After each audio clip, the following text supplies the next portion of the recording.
Good. Hello, everybody, and welcome this Friday evening, to a Blades and Blasters production of The First Age, The Doom of Dorthonion. This is our game using the Heroes and Hardships RPG system from Earl of Fife Games. Tolkien-based game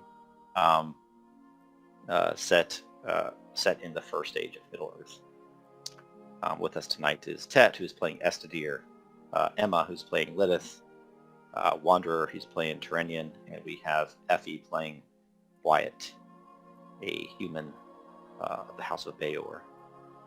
And without further ado, we get started. Just as a quick overview of geography real quick, just so you guys can be situated. Let me know if you have any other questions.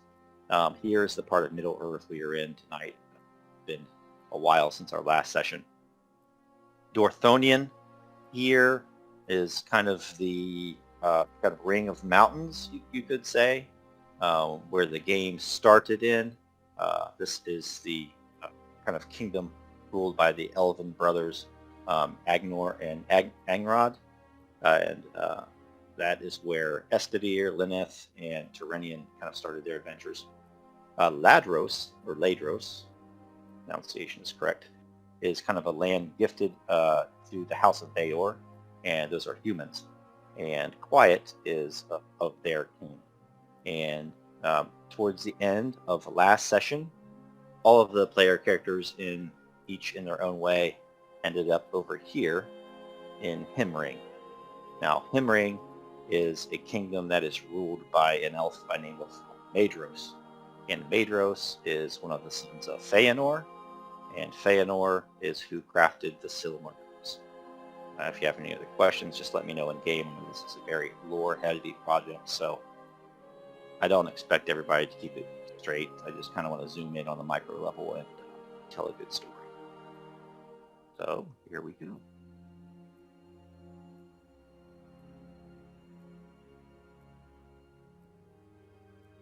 Everybody see okay here? Mm-hmm. Yeah. Mm-hmm.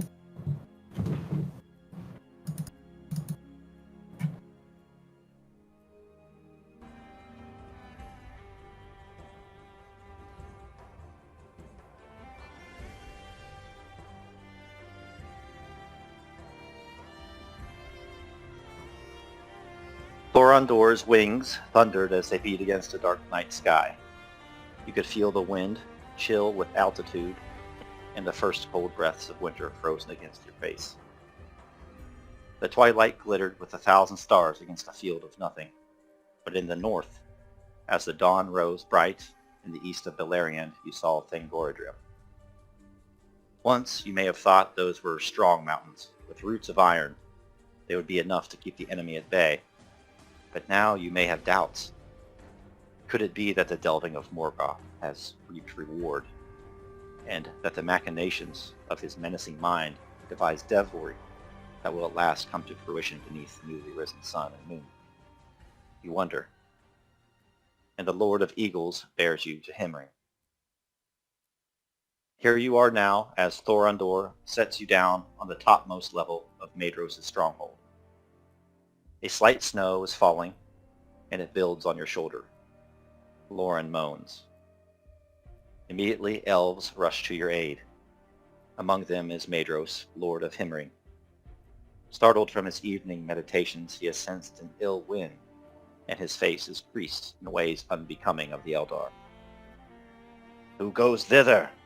he says as the eagle fades against the setting moon, and the first rays of the sun glimmer over his mountain peak. An eagle portends grave news indeed.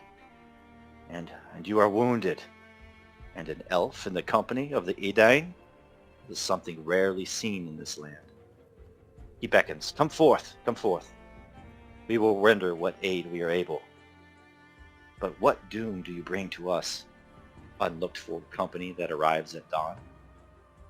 And so just to recap for Tet and Wanderer, at the end of Emma and Effie's adventure, they were saved in true Tolkien fashion from certain death by the eagles that came and bore them to safety. Lauren is Quiet's uncle, and he is gravely wounded. He likely would have died, but for the aid rendered by Lineth, as she is quite skilled in the arts of healing. And I'm going to move the scene, and I'll let you guys take it away here at the top of the Citadel of Himring. Yeah, as Lineth gets down from the eagle and Lauren is being taken away, she walks towards Maedhros quite urgently, looking around at the rest of the keep.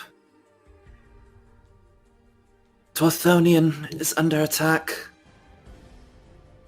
Orcs have come again to our lands, and I have heard tell that Morgoth is returning. Maedhros watches as the elves kind of come to your aid. The both of you, Quiet and Lineth, I don't know if you're wounded or scratched, or probably nothing too terrible, but you just went through a battle, probably covered in the grime of orcs, their black blood and ichor dripping off of their clothes. Lauren, though, is probably in worse shape. And as the elves of Himring minister to Lauren, Maedhros kind of stands tall and says to Ladrov, "You speak folly. What is your name, elf of Dorthonion? It's been many years since your kind wandered east. The sons of Feanor's name is not spoken with the pride that it once was in the west. My kin have drawn a curse upon ourselves, and we keep it to ourselves. What do you speak? Why do you think such?" I am Lineth. The brooks and the trees and the creatures of the forest have proclaimed that Morgoth has returned, and shortly thereafter we were set upon by orcs. This is no treachery or deceit. This is truth. You need but look at that man's wounds.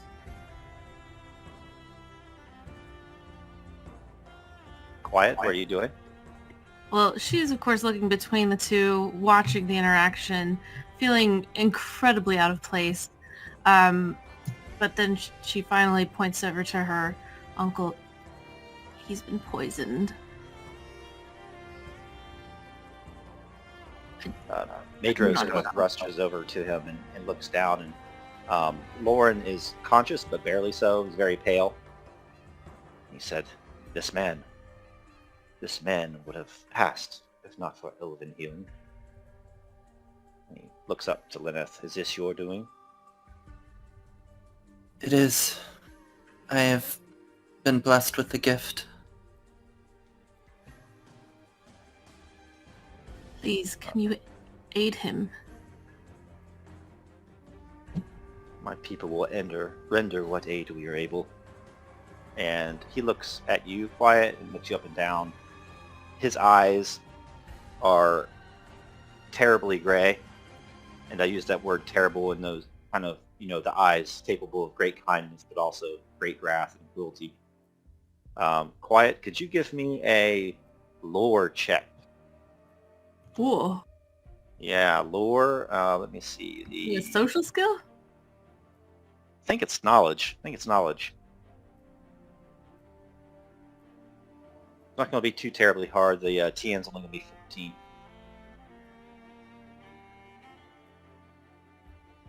Yeah, it should be knowledge. Knowledge lore.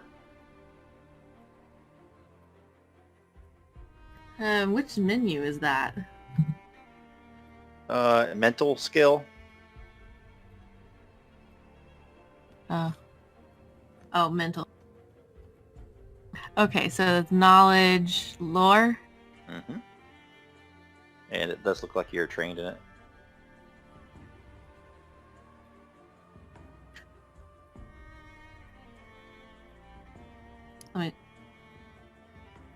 I am? Oh, yes, I am.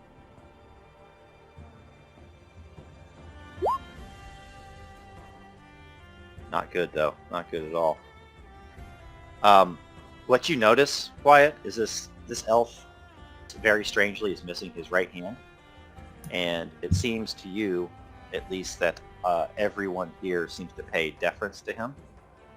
He has kind of reddish blonde hair, stands probably 6 inches taller than Lineth, and seems to hold quite a bit of command, but you are wondering who this strange elf is, with one hand. If you ask Lineth or someone else, they may know, but for now, you probably just kind of keep your mouth quiet. Maedhros looks at Lineth. Certainly. We should move this man indoors. The sun will be rising soon, but the air is chill, and it kind of feels him and says, he is cold to the touch.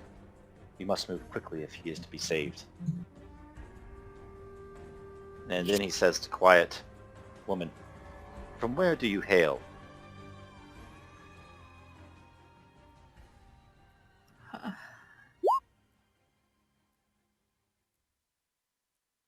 Are you giving me the answer? Is that what Yeah. I love that you knew. Just want to give you the opportunity to roleplay a little bit. All right. I'm from Maedhros.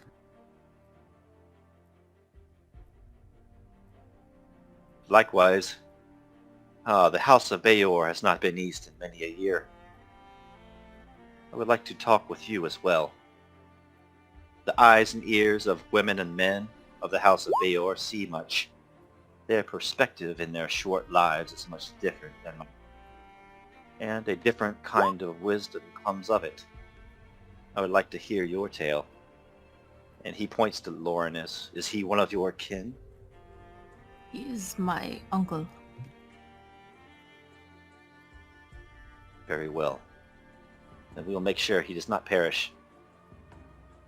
Lineth of Dorthonion, woman, help us bear him inside. And the elves kind of like help you guys take Lauren kind of into this building that's on top of the first tower. And let me move you guys. Map. Be back.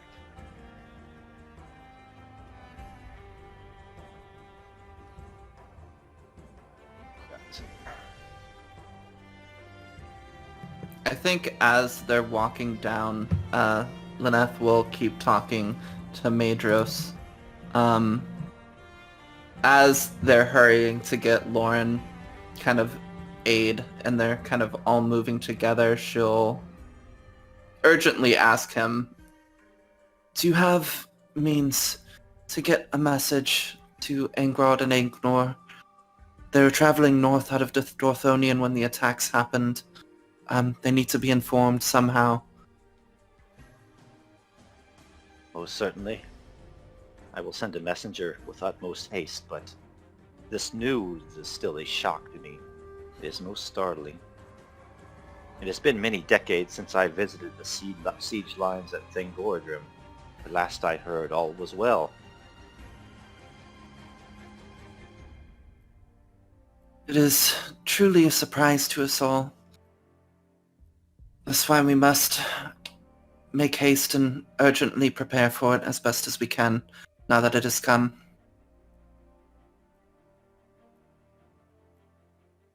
Maedhros, as you guys go inside and he can see a little bit better, it's clear to him like you guys are probably not full of it, because you're covered in like this black blood that probably it's been hundreds and hundreds of years since he's seen. But he would never forget the foul stench of orcs. And it's clear that the wounds of Lauren are some devilry that he hasn't seen in many years as well. And he looks on as Lineth does her best with the aid of the other elves to try to save Lauren. He started to go downhill again, and he breathes in short gasps. Lauren kind of has his eyes staring wide. His corneas are cloudy, and there's a blood trickling from the right side of his mouth as he kind of gasps at Quiet, trying to pull her closer to him. Quiet! Niece, what is happening? It is all fading away. The midnight, the shimmering air. I am becoming thin. I am little. I have not much time in this world. Quiet will take his hand. Find strength. You can pull through. If I pass, if my soul goes from this place and departs from this world, promise me quiet. Find your brother. I sense that dark times are ahead. The men and women of the House of Beor will have their mettle tested more than you know. None of us should go it alone. I will find my brother, and you will live to see him again. Maedhros looks on as you have this very human conversation. He's likely wondering about the relationship between Lauren and Quiet and who this important brother is. But in the meantime, Lineth, roleplay for me how you kind of help the elves to heal Lauren. And if you want to make any checks, I would give you 1 benefit since you have help from the elves. Yeah, I think as the other elves are applying various herbal remedies and doing what they can to physically treat Lauren with medicines and herbs, she is calmly kind of standing over him, her her hands outstretched, placed over his wound. With her eyes closed, she begins softly singing, and as her words pour out over Lauren, they hopefully do some healing. This will be your first power level 2 hard check, so your target number is 29. Okay. Thank you.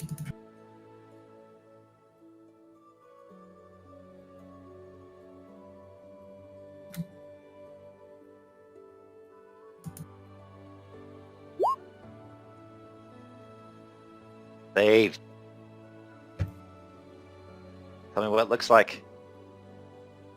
Yeah, I think as her words pour over him, his wounds begin to softly glow as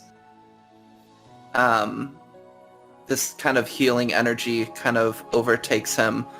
This dark ooze releases from his wound, kind of pouring out as his body is being cleansed and the poison is being expelled from his body.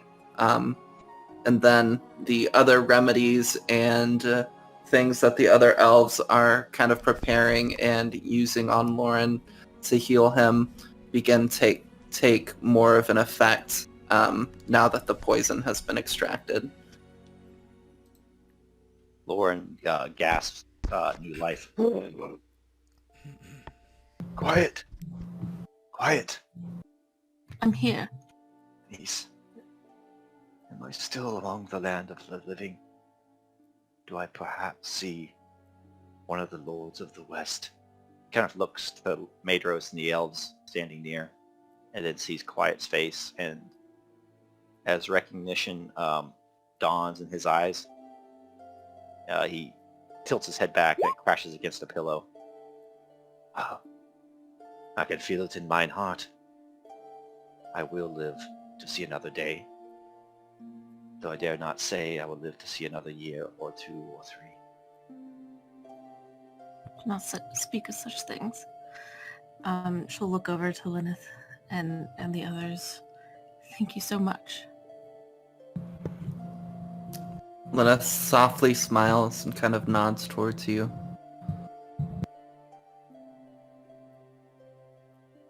And what house am I in? To whom do I owe this debt of gratitude? My life was but taken from me, and returned, it seemed, at the last moment. He looks at Lineth first. Your name? My name is Lineth, but no debt is paid, friend. Lauren does his best to prop himself up on his elbows. Blood has kind of pooled beneath him, but now it seems the bleeding has stopped and color has returned to his face. The house of Beor has long been in the service of the Eldar. The bearer here, my lord, is not here, but if I may, I would speak to him. If war is coming, you would certainly have my sword. My house will do what it can in order to aid your home. My niece here, she is a woman of many talents, and I can only assume that she would second my opinion. She'll give a nod. Your aid will indeed be needed, and we are grateful for it. But for now, and she kind of places a hand on his shoulder, you must rest.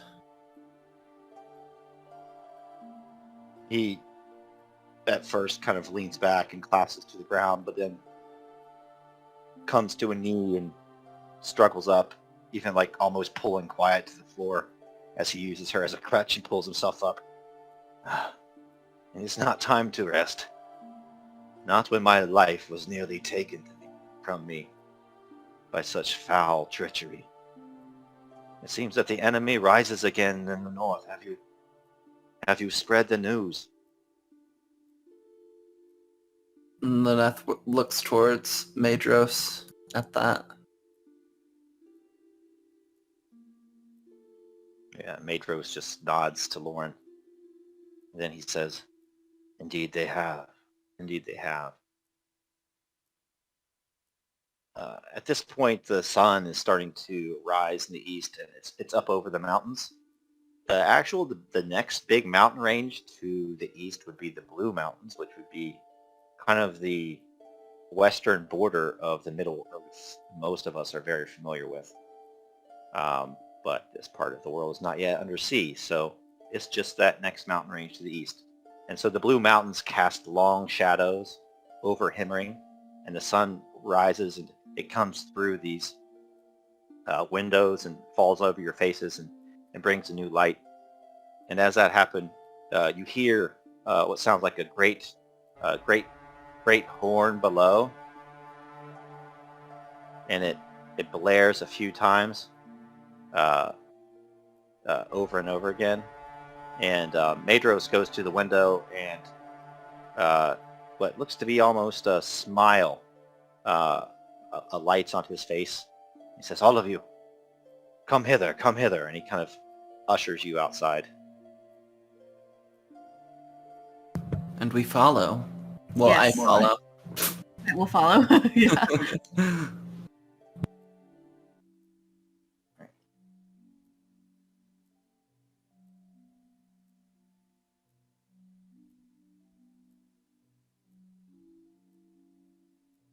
Get back to the roof. There we go.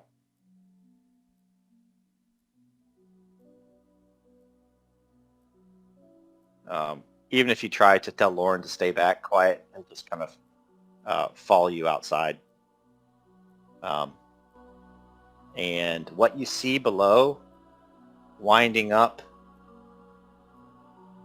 a mountain path towards Himring, is Estedir and Terenion. And in their train are the dozens of elves that were with them on their way to meet with Maedhros. So we're backtracking probably 10-15 minutes, Estedir, before the end of your last session. So I'll let you kind of role play what it looks like as you're kind of making your way up to Maedhros' court. Do you care to give me a very, very brief recap of why we've come? It ended right, yeah. So you remember you went to east, you went down the pass, you ran to the spiders and stuff, Mm-hmm. and then some of your men were killed, Mm-hmm. and you had just reached Himring, and then were going up to the palace, and you went into the throne room, and as the session ended, Maedhros kind of came up to his throne, and behind him were people, and I just left it. I said, people you may recognize. So this will all dovetail together quite nicely. Yeah, so Estedir's on his mare, probably behind Terenion, honestly. He's looking up at the fortress from a distance, Himring, and he doesn't see anybody specific. He simply is looking as the snow falls around him. He looks to his uncle. Well, I hope this trip is worth the cost we have given. I too fear that we have paid a great price for this news we bring.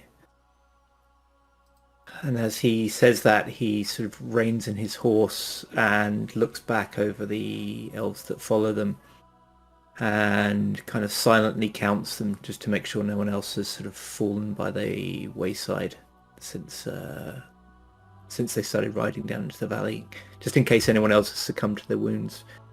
But as he sort of counts them and, mentally subtracts the current number from the number they started with and thinks about how many they've lost, he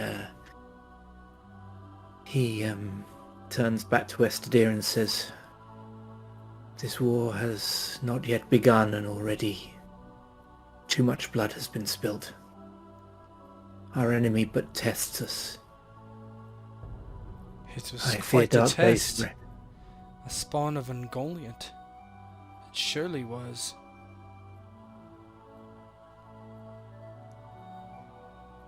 True. But our enemy has great forces at his disposal. Fouler things than spiders wait in the depths below Angband. Well, certainly that is true. But certainly that is why we have great warriors like yourself, uncle. And great lords like Maedhros and his brothers. He says that with a bit of disdain on his lips. And he actually Estedir thinks he actually catches a little bit of a sympathetic look from Terenion before Terenion's usual mask snaps into place. And he says, "Take care not to speak ill of our host. Not only is it a breach of manners, but the kin of Fëanor have long been known for their temper." And then he reins in a little closer to Estedir and says, "After all, had it not been for temper, they would not be so cursed." And then he raises his voice back to its normal level and says, "Well, at least our journey has brought not just our news of the forces we have seen, but also some proof. Because I think, Bo, we found a letter, didn't we?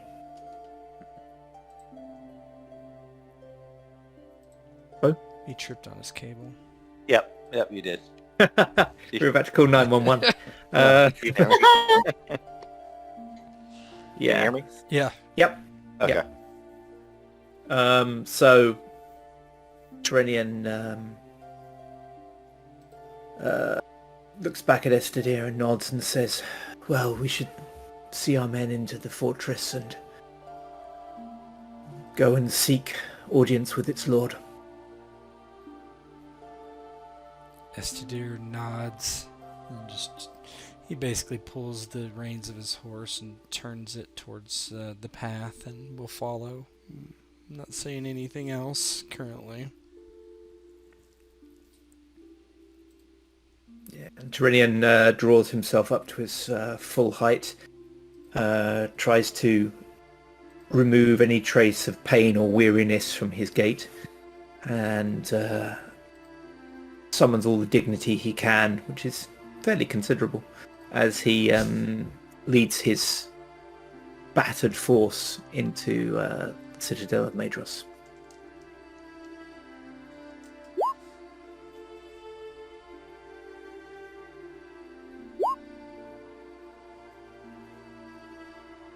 And on the top of the citadel, Maedhros, seeing the train of elves wind up the hills of Himring and towards the fortress, has ushered Lineth and Quiet and Lauren to follow him as he kind of goes down into the court, into the throne room where they would receive Estedir and Terenion.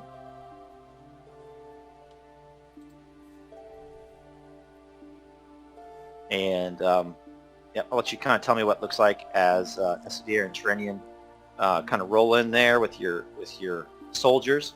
And as you roll in, Maedhros and behind him, Lineth, Quiet, and Lauren are just kind of coming down. It looks like down a stone spiral staircase that maybe is like in the corner of that throne room in the art. And it looks like they're kind of coming down from the top of the tower.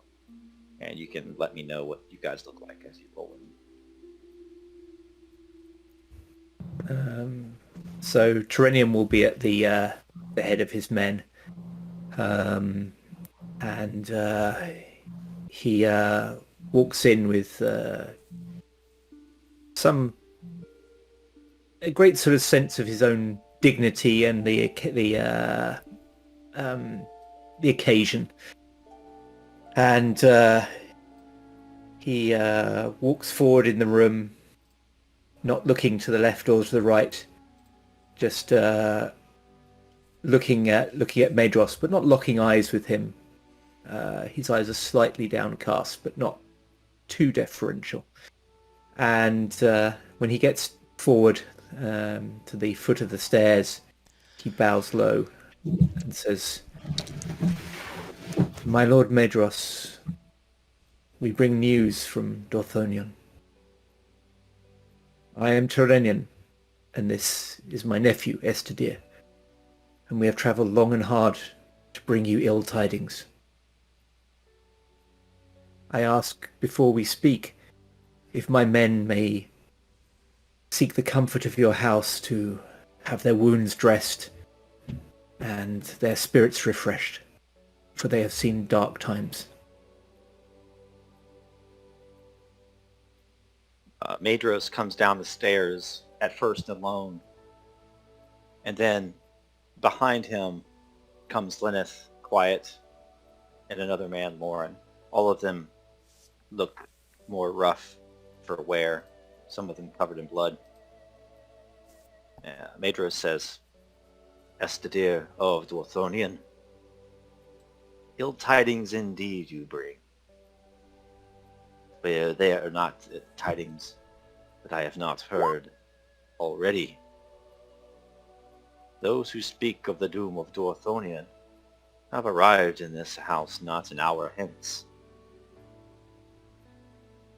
And I'll let Lineth and Quiet kind of role-play their way in, as you, Lineth at least recognizes Estedir and Terenion, as you guys are all related. Yeah. How long has it been since we've seen each other? Probably. That's up to you. I think Terenion was on the siege for years. Yeah, Terenion, it had been a long time since I had seen him, so I imagine it's similar for you. I usually spent my time at court, so depending on if you were around there. Yeah, I mean, she probably like bumped elbows with you a few times there. She's definitely surprised to see you both here, though, and so her eyes go wide for a moment. But of course, she doesn't want to interrupt Maedhros as he's kind of speaking to you. But she'll smile gratefully to see you here, both safe, considering what she experienced in Dorthonion. Brother, uncle, good to see you both.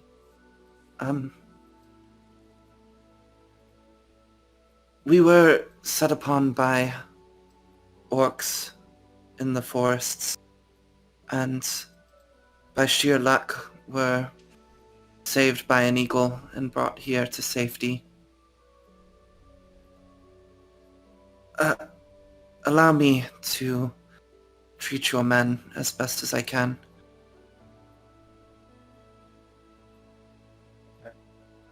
Terenion nods to her in very reserved greeting. They got on pretty well. It's just that he's extremely reserved, even to the point of coldness. He says, "It is too long since my eyes have since I have laid eyes upon you, my niece. You keep unusual company these days, but it is a welcome sight. For your skills will be of great aid to my men. Thank you." She bows slightly. It's good to see you as well. My fellows were coincidental, but I was glad that they were there to help me stave off the orcs that attacked us. And Terenion will turn towards the two humans and give them an inclination of the head, a slight nod, and say, Then you have my thanks for saving the life of my kin." And then he sort of pauses for a second, aware that Estedir might want to say something to his sister. Yeah, he looks fairly confused. He is very friendly with his sister, but he cocks his head towards her. What are you doing here? We were attacked, and as we were surrounded, a great eagle came and was able to fly us here to safety. I know not why we were brought here specifically, but this is where we were carried. Why have you come? Likely for the same reason you have been forced here. We have come from our lords to inform Lord Maedhros of the encroaching power from the north. It was worse than we had actually feared. We had faced orc, and my uncle had faced a lupine creature, half man, half wolf. But on our way here, even close to the citadel, we found an Ungoliant spawn that killed many of our number, and we drove off by some happenstance. Now, what is an Angolian spawn? It's basically it's Shelob. Oh, Specifically. okay. Yeah. Okay, got you. Yeah. Children Wow. of the main spider. But yeah. Okay. You have been through much. Though I cannot offer you sanctuary, as that is Maedhros' domain, I can offer what healing I may provide. Well, as usual, I have avoided injury. But Uncle's men, they are not so fortunate. Yes, and she'll kind of step up and go to start tending to some of the wounded soldiers. As Estedir and Terenion enter, Lauren bows very deeply, and he introduces himself. My name is Lauren, of the House of Beor. Under the roof of Barahir we dwell in Maedhros. This is my niece. Some call her quiet. Some would also say the name speaks for itself. She is a humble woman, but graceful, powerful. Lord Maedhros, Estedir, Terenion, and now I shall call you Lineth. Quiet will push aside any praise, but it is only because of her deeds that we are here. Otherwise, I feel the three of us would be slain and feast for orcs, and much worse. Quiet, I trust you with my life.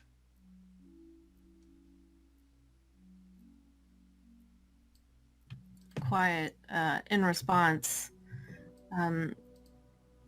she'll incline her head to Terenion and Estedir, and in a respectful greeting, and then with her uncle's praises, she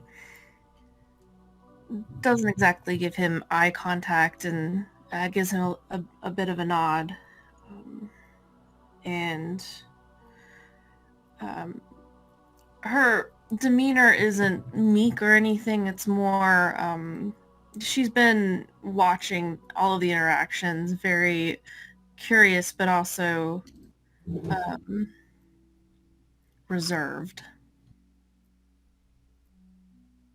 Maedhros then says to Quiet, and that a lot of that wrath kind of goes out of his eyes. Estedir and Terenion the elves, you probably know that Maedhros, of all of the sons of Feanor, he's probably the most reasonable and the most wise and the least prone to wrath, although it can certainly happen. He's a legendary warrior. He says to Quiet, "And I shall camp the kingdom of Maedhros equal to our own. That land was gifted long ago by Finrod Felagund to the house of Beor. Your kin, Quiet, Lauren, have done no small part in keeping the enemy at bay. For there is not only Noldor blood on the lines of the siege of Angband, but the blood of women and men as well. And for that you have my gratitude. The enemy is kept at bay only with great price and great suffering of elf, men, and all the good beasts that tread upon this middle earth." And as he speaks, he kind of has his stump in his hand, and almost like Frodo's wound would hurt from time to time, he starts rubbing it like it pains him, and a little bit of that wrath kind of goes back into his eyes. He says, "And thus it is our doom that we sons of Feanor have been sundered from the west. We stand apart as islands amidst a growing sea of sorrow. For our misdeeds upon the white shores of Valinor will follow us into oblivion, and I fear that our oaths and our lust for the Silmarils will be our undoing. But still, and he kind of paces back and forth, rubbing the stump with his left hand. But still, we must take action. I believe each of you, and I think you speak the truth. We must act while the sun still rises and the moon guides our path. You, Terenion, and your niece, Lineth." Terenion gives a slight sort of polite cough. By the and sons sort of Finarfin. Terenion gives a very slight cough and a polite sort of cough to indicate he has something to say, and pulls very grubby and unpleasant-looking, I guess, parchment out of a pouch. He's probably got it just tucked into his belt.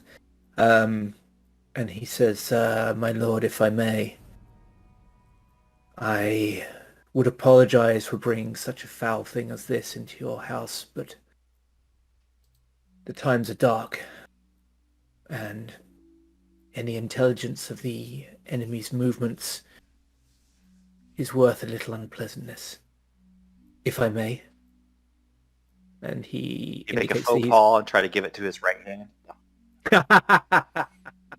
Oh no, Well- Terenion's all about the etiquette. He was quite surprised though to hear Maedhros speaking about his family and kind of the way that Terenion thinks about them. So he was quite pleasantly surprised there. But yeah, he'll if Maedhros indicates assent, he will head up the stairs and hand him the message they found in the forest. And yeah, Paige comes forward and takes it and like holds it in front of Maedhros so he can read it. His gray eyes look up at Terenion. And it seems that doom is upon us.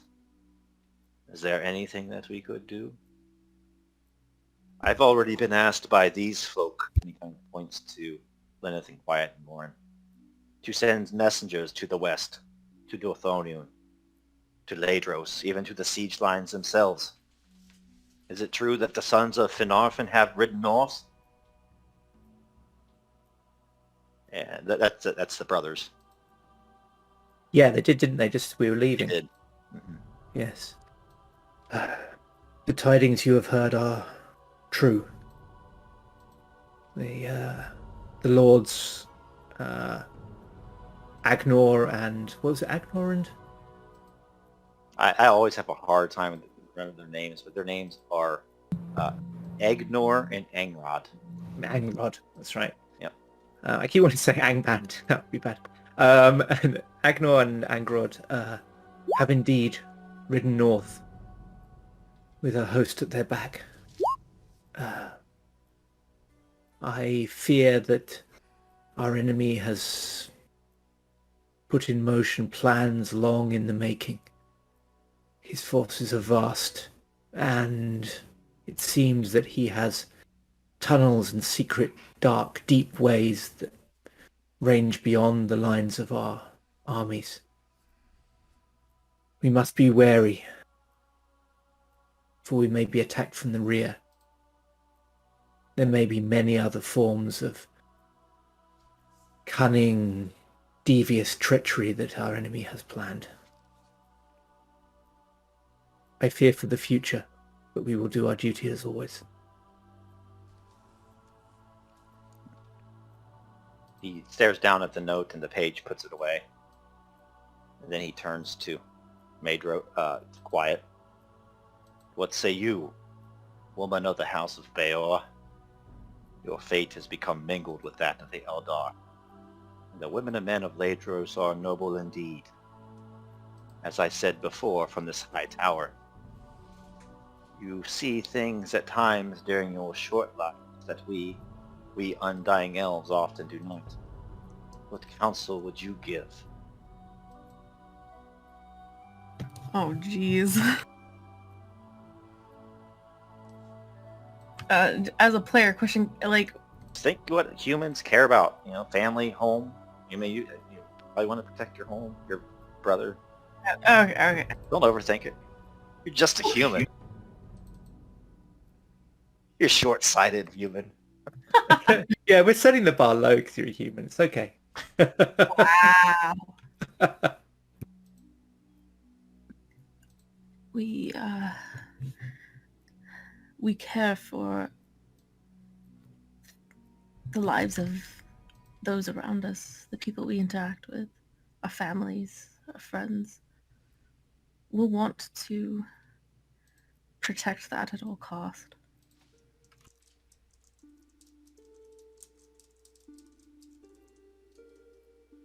Very well. Then we must warn each other. I have been warned. Dorthonion surely knows of this coming onslaught. And Maedhros looks to Terenion. Did the brothers send any news to the west? And if you remember, they did. Remember, they sent a couple of your buddies. Yes. My lords did indeed send word to the west. They have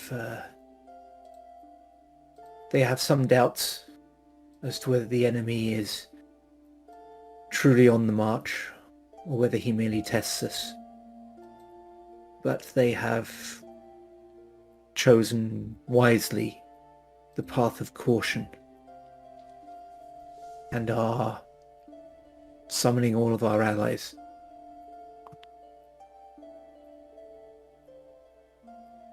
Very well. Maedhros looks as if he's deep in thought, and he stops over one of the braziers and rubs the remainder of his right hand with his left.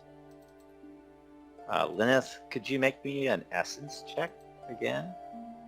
And everybody else could make me either an observation if you'd like. I think it's observation. Perception. Yeah, observation. Perception, there you go.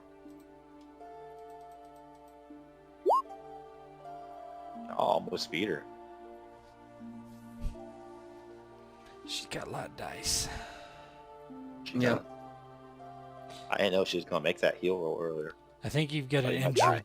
Still have an injury, Lineth, because I see a -3 to your roll. You probably shouldn't have. Injuries should go away, right? Yeah, after. they just go away automatically. Yep.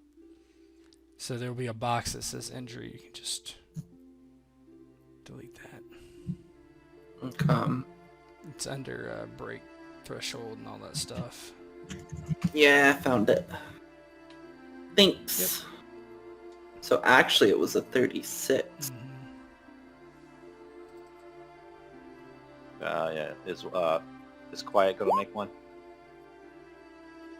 She did the 29.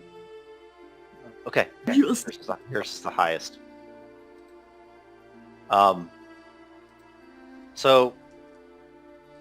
So you're the one that sees this, Lineth. At first of all, you sense, starting kind of at the base of your spine and spreading up into your belly, in your chest, this tightness, and it spreads through your body.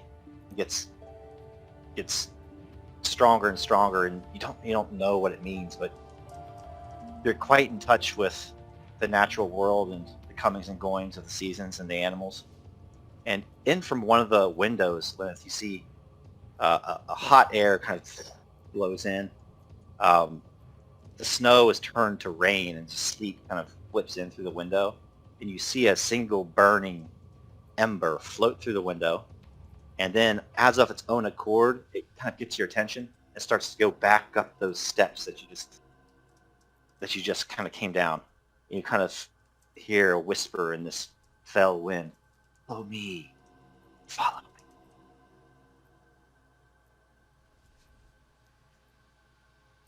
Yeah, I think Lineth was tending to some of the soldiers, but as she sees that, her brows furrow. Something is coming. And she'll chase up the stairs. Maedhros kind of looks after her with a quizzical look. His brow furrows, and he tucks his red hair back in a cord and kind of tightens it and follows her up the steps.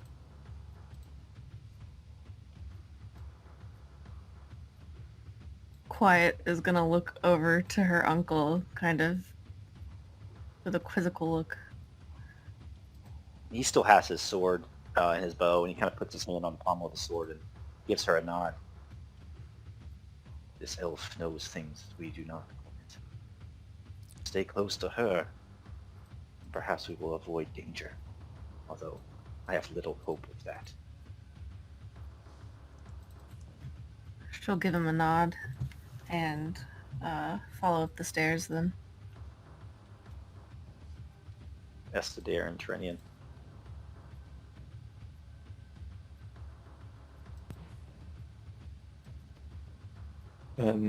Terenion is a little bit preoccupied, sort of.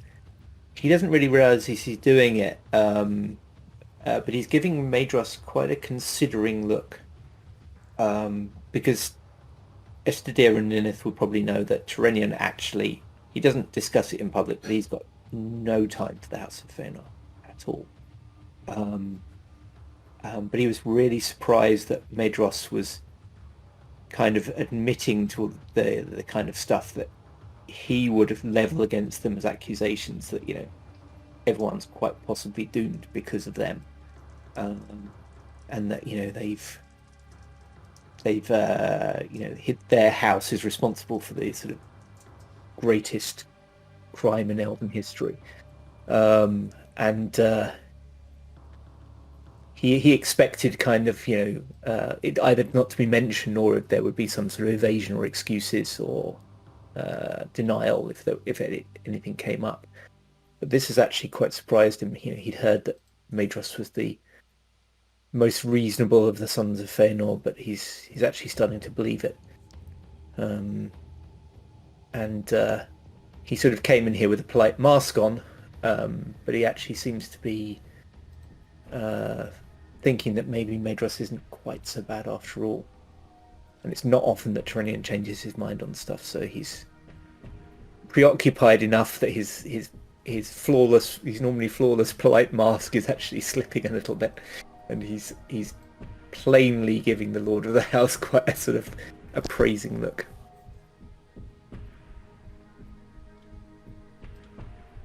Estedir. Estedir is standing next to Terenion. He typically wears a sword on his left hip, his harp, his small harp on his hangs kind of like a bandolier almost, and then sits on his lower back, and on his upper back he has his bow and quiver. And he immediately kind of pulls off his bow, looking around a bit confused. What is happening here? Lineth, Quiet, Lauren, and Maedhros have already gone up the steps and stuff, so you're just kind of talking. Yeah, he's just kind of quipping it, and then he's gonna look at his uncle. Are we going then? And Terenion sort of seems to start slightly and looks at Estedir uncomprehending for just a second, and is and then he masks his surprise and sort of being slightly wrong-footed by one of his usual stock phrases, and he said, "We did not rush thus in Valinor. Very well. Let us proceed with the haste that you find so alluring." He scrunches his face. If battle is coming, moving with haste is better than moving slow. That is why you are always injured so often. And he'll take up the steps. Terenion looks like he's going to say something, but he doesn't get the last word because Estedir's left, which he looks a little bit irked at. He follows him.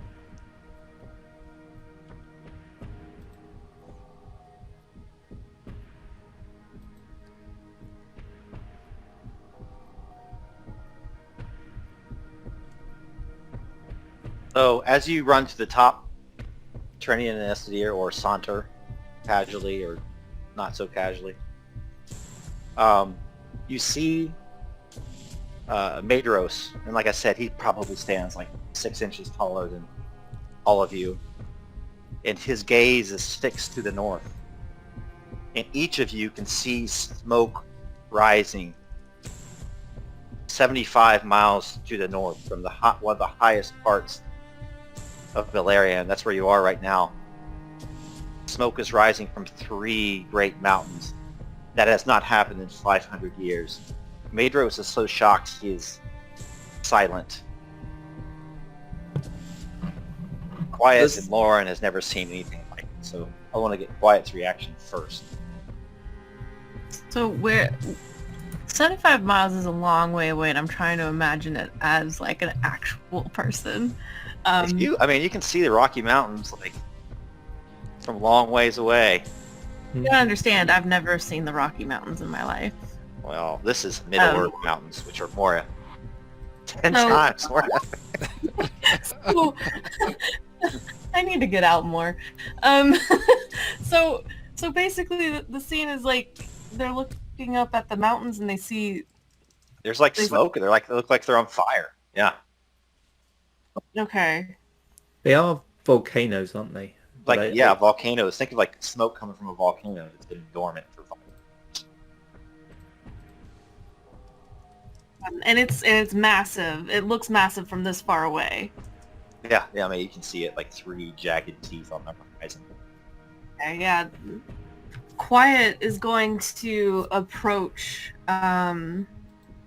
the wall to kind of look out on the scene. She's not really paying attention to the elves around her at this point, as she's looking out at the destruction that's far away, but she understands the distance and the magnitude of what they're actually seeing. Obviously a wordless reaction, but still it's very visible on her face that she's shocked.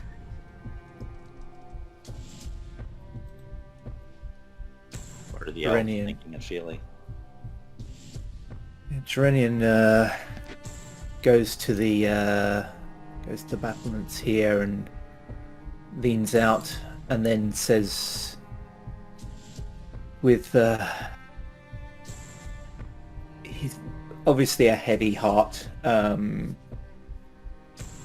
says, "The fires of Angband are lit. Beneath the Thangora Drim, the forges of the enemy once again are making weapons of war. There can be no doubt that he is marching. Dark days are upon us all, as we feared." Estedir pipes up. Well, the siege of Angband will certainly be tested, if it is not already. Those closer to Angband will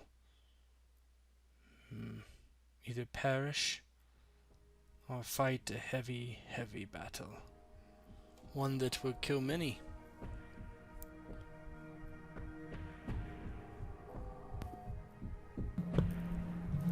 I think Lineth just kind of looks towards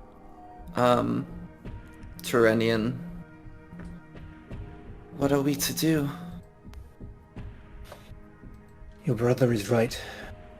Those closest to the enemy, those on the front lines, will be tested severely. We should join them.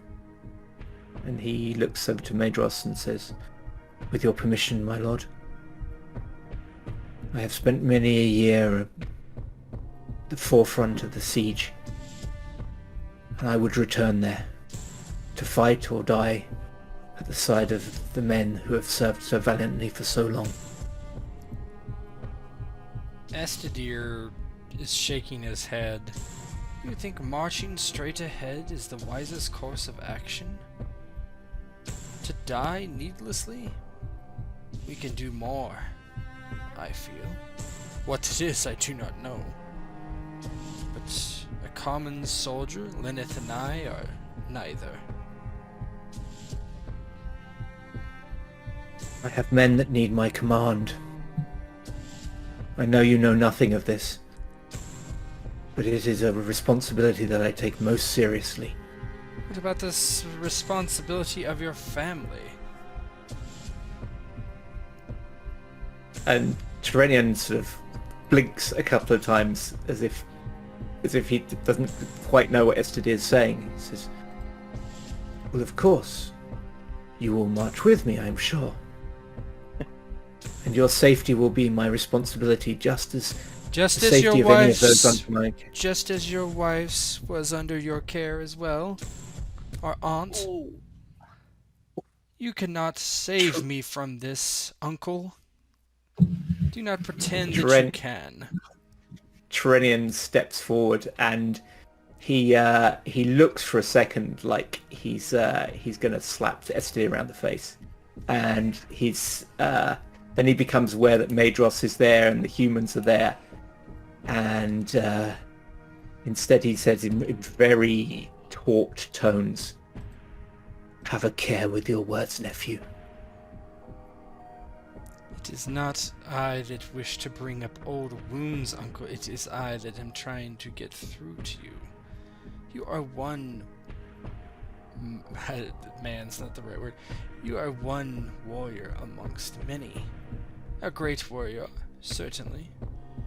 But what can you do against things such as those that have been spawned by Ungoliants or werewolves, this Sauron? So what would you have us do? stand and wait until the enemy is at our gates, No, of course while others not. die in our place? Well, perhaps that is true. People will always die in other people's places. But that is not what I am saying. There must be a better thing for us to do than charge straight ahead and fight these creatures. We are here, we are not in the fray. By the time we get there, defeat could already have happened, or victory if we are lucky. 75 miles is not something that we can simply cross in a day. It will take us days to get there, over harsh terrain. That bird isn't still there, is it? Wow, so token eagles never stick around for anything useful. They're gone. They got Yeah, other we things watched to them attend to. fly away. They only come when you don't need them. Well, when you need them the most. We need them now. But as you say that, Terenion, we've all seen these nuclear bomb test videos where that light flashes, and you guys all just three just giant flashes as you hear Thangorodrim just erupt completely. And if you look to the north, it's not like there's smoke now. It's like this just brilliant flashing light, and you almost have to cover your eyes. You almost have to put your gauntlet kind of up over your eyes to blind yourself.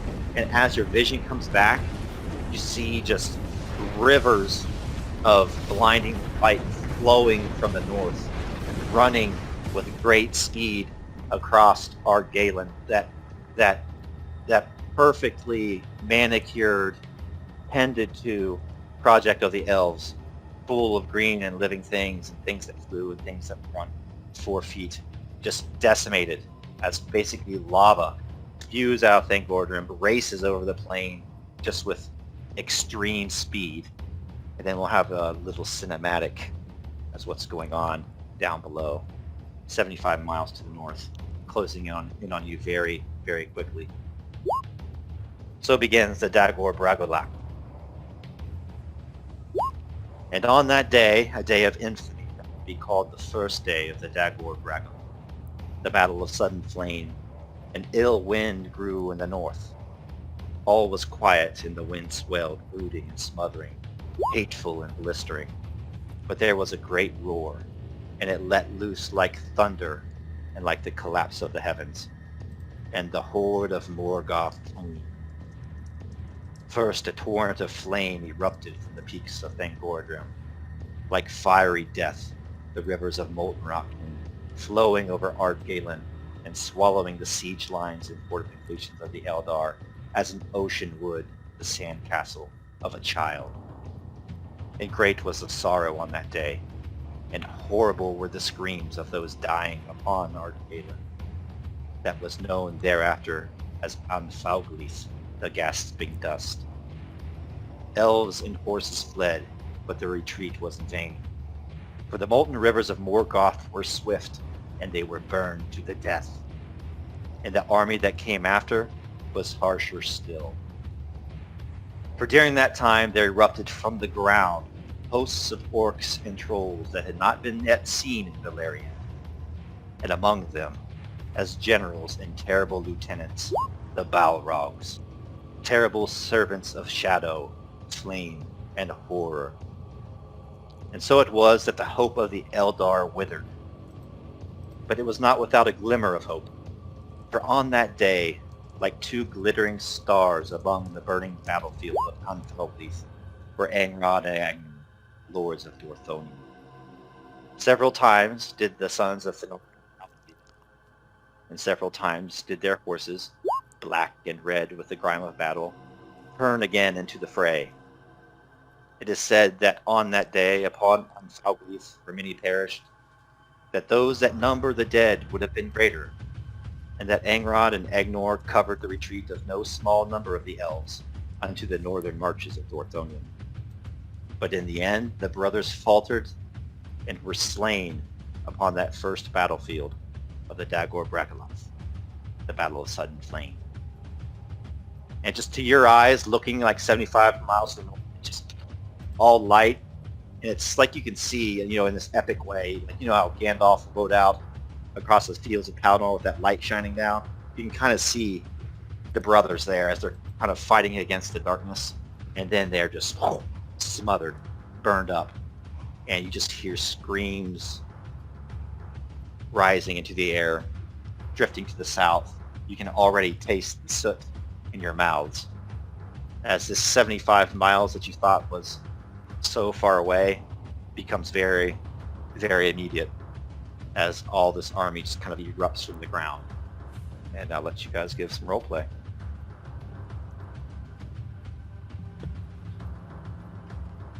I think Lineth sees all of this happening, and her eyes grow wide. It's as Estedir said, that him and her are not soldiers, but I think in her mind, although she's not a soldier, she feels kind of a purpose in what is coming and what she must do.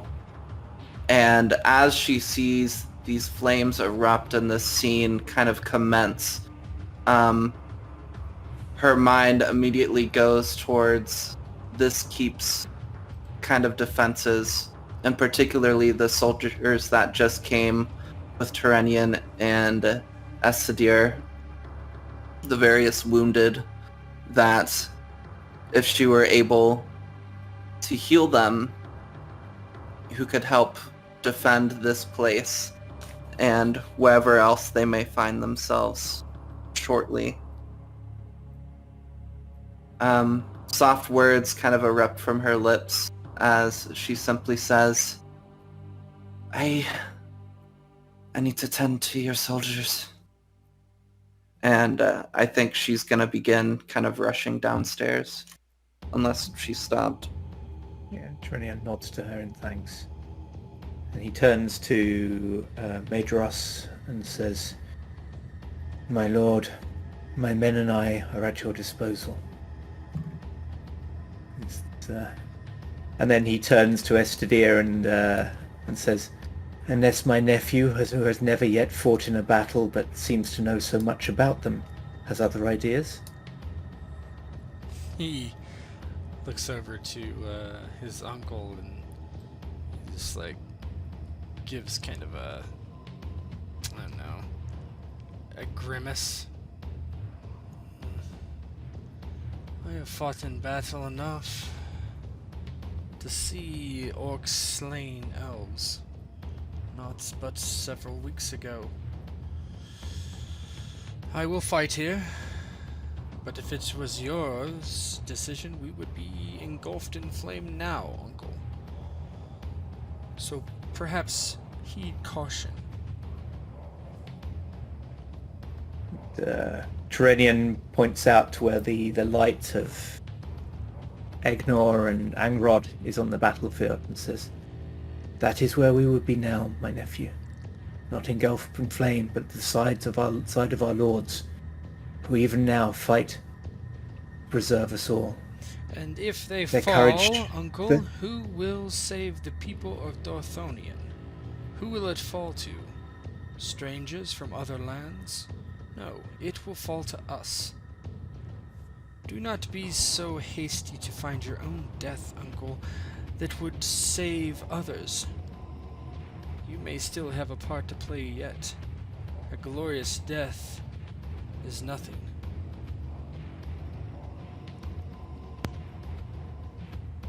Terenion sort of gives Estedir a little bit of an appraising look this time. It seems some of his anger is abated. And he says, I see little hope this day, my nephew. Perhaps delaying the enemy is all we can accomplish. But it is our duty and our doom to maintain hope in the face of such a reckless enemy. In the face of such numbers, such might. He looks out at the devastation ahead of them, just on such a huge scale. Says, "We may not see much hope now, but we must hold to what hope we have." And he turns to Maedhros and says, "Command me, my lord." And each of you give me a perception check.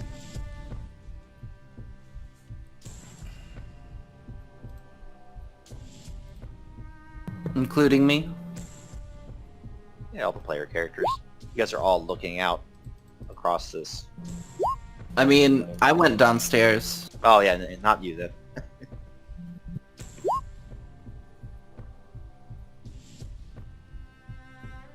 Quiet, I'll let you roleplay how you react. But with your keen hunter's sight, you see just kind of, they weren't supposed to be this close, but kind of like emerging as the lava starts to cool. You see armies and armies crossing the last parts of Argalen. And you kind of look to the north and see this part up here. And heading towards Himring, you see just thousands upon thousands of orcs and trolls with great war drums kind of meeting the beginnings of the mountains and starting to work their way up towards the citadel. If you look to the west, towards the pass of Aglon, you see a swift army, another one. Kind of at the front of them are a bunch of wolves and orcs riding the wolves in their train as they kind of sweep through the pass. If you look over towards your homeland of Maedhros, there's like a glowing light kind of in the west, like most of Dorthonion and Maedhros may already be aflame. And then even if you look to the west, or to the east, like way far away to the east, there's also just, it seems to be completely and totally on fire. But your sense would be, quiet, that the most pressing danger is that Himring is under assault, and they are much closer than you would have expected. So I'll let you roleplay how you would relay that to the rest of the characters. You know, as Terenion and Estedir are having their pissing contest, Quiet's looking out on the horizon and the vantage point that they have up there. She's definitely very keen on everything that's going on, kind of almost tuning them out in their back and forth. But finally, she turns to them. "Keep it at bay. Siege is upon us. Look!" And she'll point out to the north.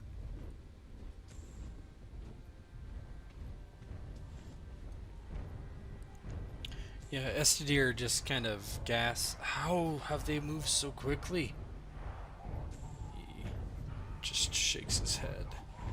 There will be many dead this day here, my lord. He looks to Maedhros, looking for command even from him. Maedhros watches as Lineth goes beneath to help what soldiers she is able to. And quickly Maedhros summons a few pages and sends some orders. Running down the steps, you can hear from inside the castle just hundreds of elves kind of being mobilized. And you hear elves kind of shout from the parapets of the castle as they kind of, say, "Lord, the force on the east! Lord, the force on the west mountain!" And kind of Maedhros kind of looks to Estedir and Terenion, quiet as well. "The three of you have come at a time of doom. I myself will defend the front gate. Terenion, you have seen no shortage of war in your long life. Mind the men on the walls if you are able. If you have other ideas, I trust in your ingenuity. And Estedir, though your temper may be swift, it is something I recognize in myself. You are also known for your wisdom. I trust to you to defend the keep in any way you see fit. You as the man here, the woman here, they are able, and I sense some fate lies with them, and we may yet see another sun rise. Maedhros looks down towards the mountains of Himring. I suspect we will be under assault by nightfall. And he disappears down the steps to go prepare the fortifications of the front gate. And I get you guys role play how you want to defend this place. I mean, Estedir being an archer would probably be served probably on the gate or on the walls the best. I think Lineth will probably be close-ish towards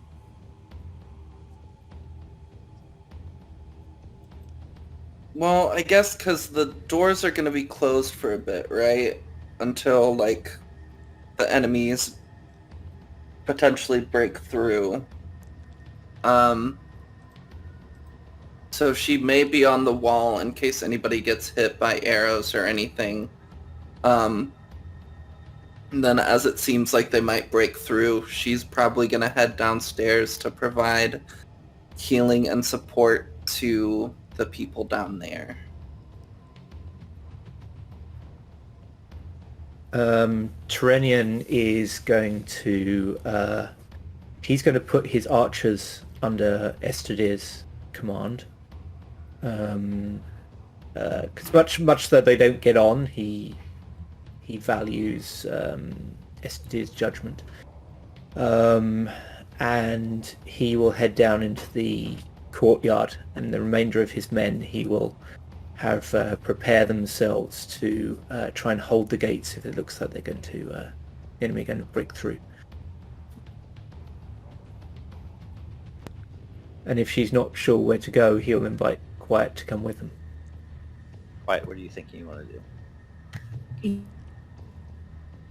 Yeah, she's not much of an archer, or at least not confident in it, so she would definitely go down to kind of help down towards the gate in case it's ever breached, following Terenion and falling under his orders.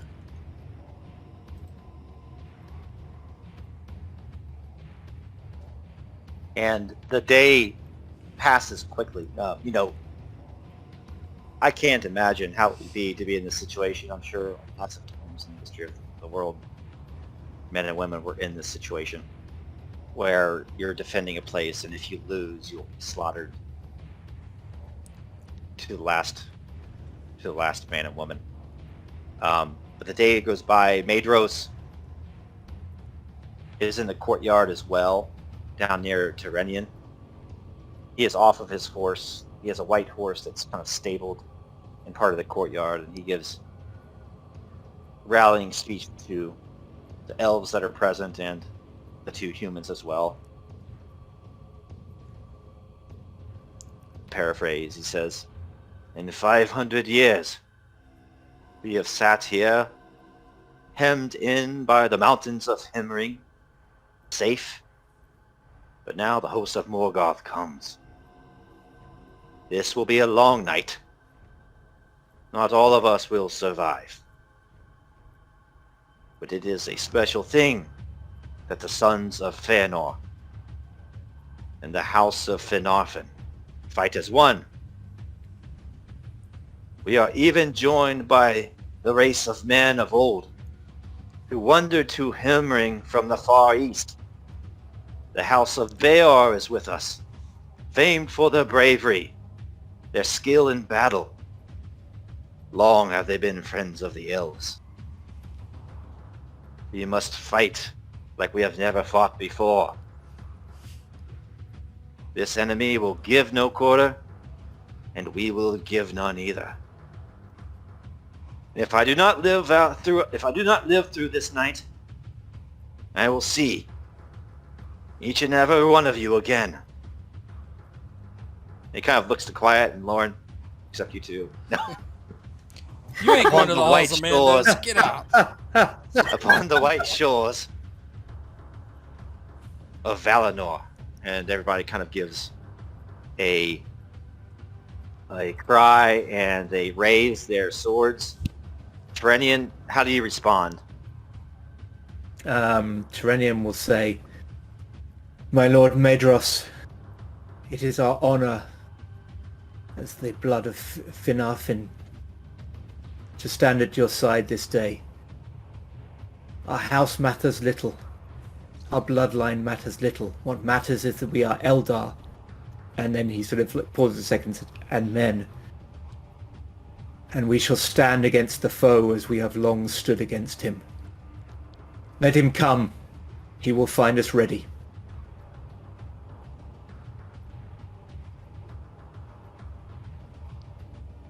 See here, I'm gonna try something. Yeah. Leadership, Quiet leadership, will leadership. go over to Lauren and we will live another day, please. It's sort of earnest to him, especially after everything they had gone through earlier. She's going to... her words are more like asking him or pleading him to, make it through. The marching through the mountains tends to echo, and it's getting louder and louder as the sun goes and fades into the west and the shadows start to deepen. Lauren is with Quiet as they're kind of preparing for battle. He's still injured. "You speak with such surety, my niece. You think I will live through this? You're always one for optimism. But even if I do not, you will go home. Find your brother. Say old Uncle Lauren, he died well. He died with valor, with sword in his hand, struggling against the host of Morgoth. Yes, that's how I would be remembered. I shall not go meekly into this night."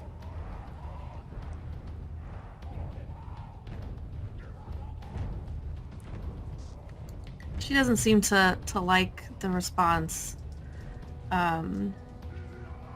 And she'll place a hand on his shoulder and nods. I will. Quiet, you can give me a human perception check. That's freaking cyberpunk. Read person. What is it? Read person then. I knew it was something similar. Read person. Give me a read person. It's under empathy. Social skills. Is that under social? Yep. Yeah, it's under social.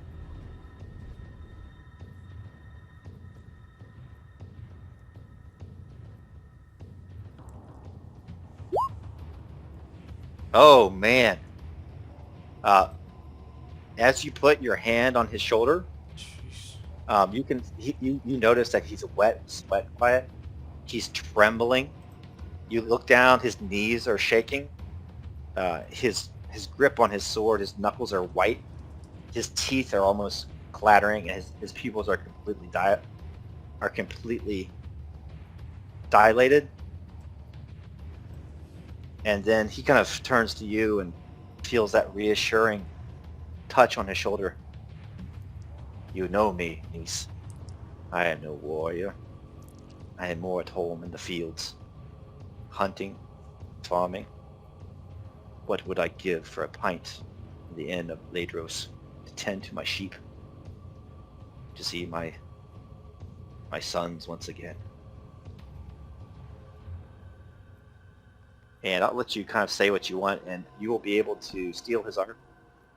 And Quiet, I'm going to give you one benefit from any check you make during this whole thing, as Lauren kind of fights at your side, and you provide him reassurance. So tell me how that goes.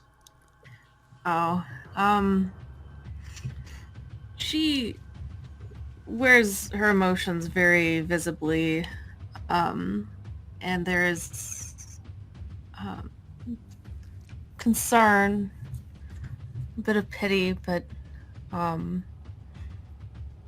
also no judgment in his demeanor. I was not built for this either. This is... It is all right to be afraid, I think.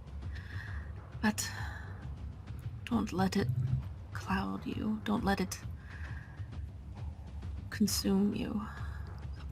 When we fought against the orcs, and when I thought you were dying, the only thing I could think of is I have to make it through.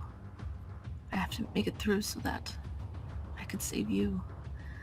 And we have to make it through so that we can see another day.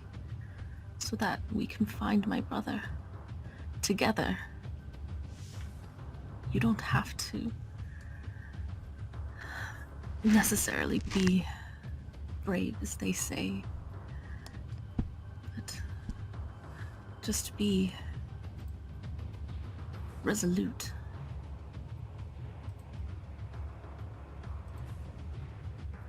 Indeed, my niece. You speak with the wisdoms of the elves, it seems.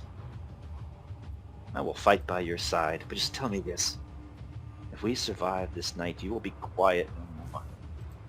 Please allow a proud uncle to be a bit of a braggart about his niece and her acts of heroism upon Himring. Upon Himring when the battle of this age was fought. Allow me that pleasure if we live through this quiet. She'll smile a little bit sheepishly at that. I'll let you do the talking.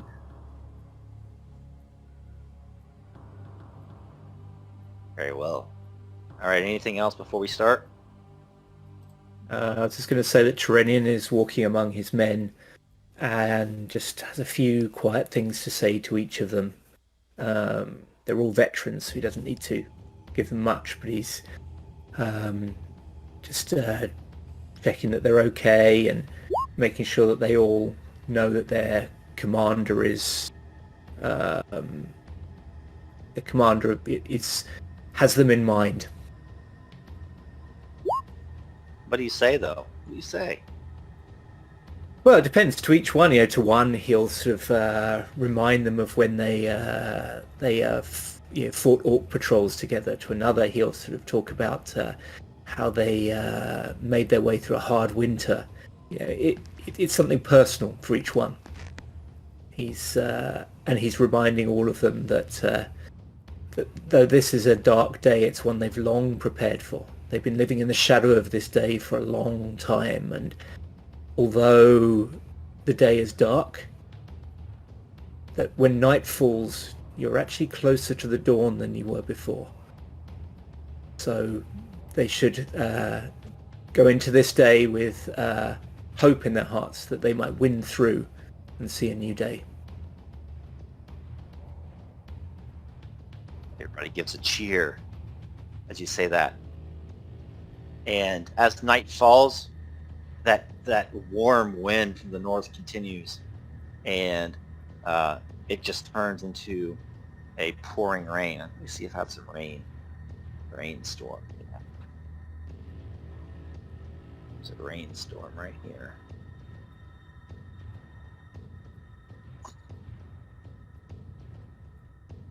And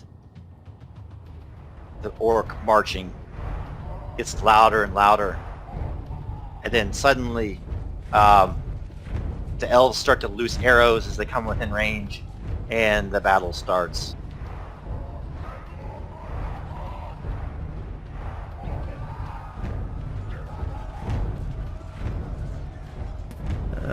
Terenion will go across to Quiet and Lauren and says, our place is not the easiest. We must do nothing for a long time, and then we will have to act with great suddenness. So Do not stand still too long. Do not let your muscles stiffen. I'm sure you will both fight well, and I'm glad to have you at our side today.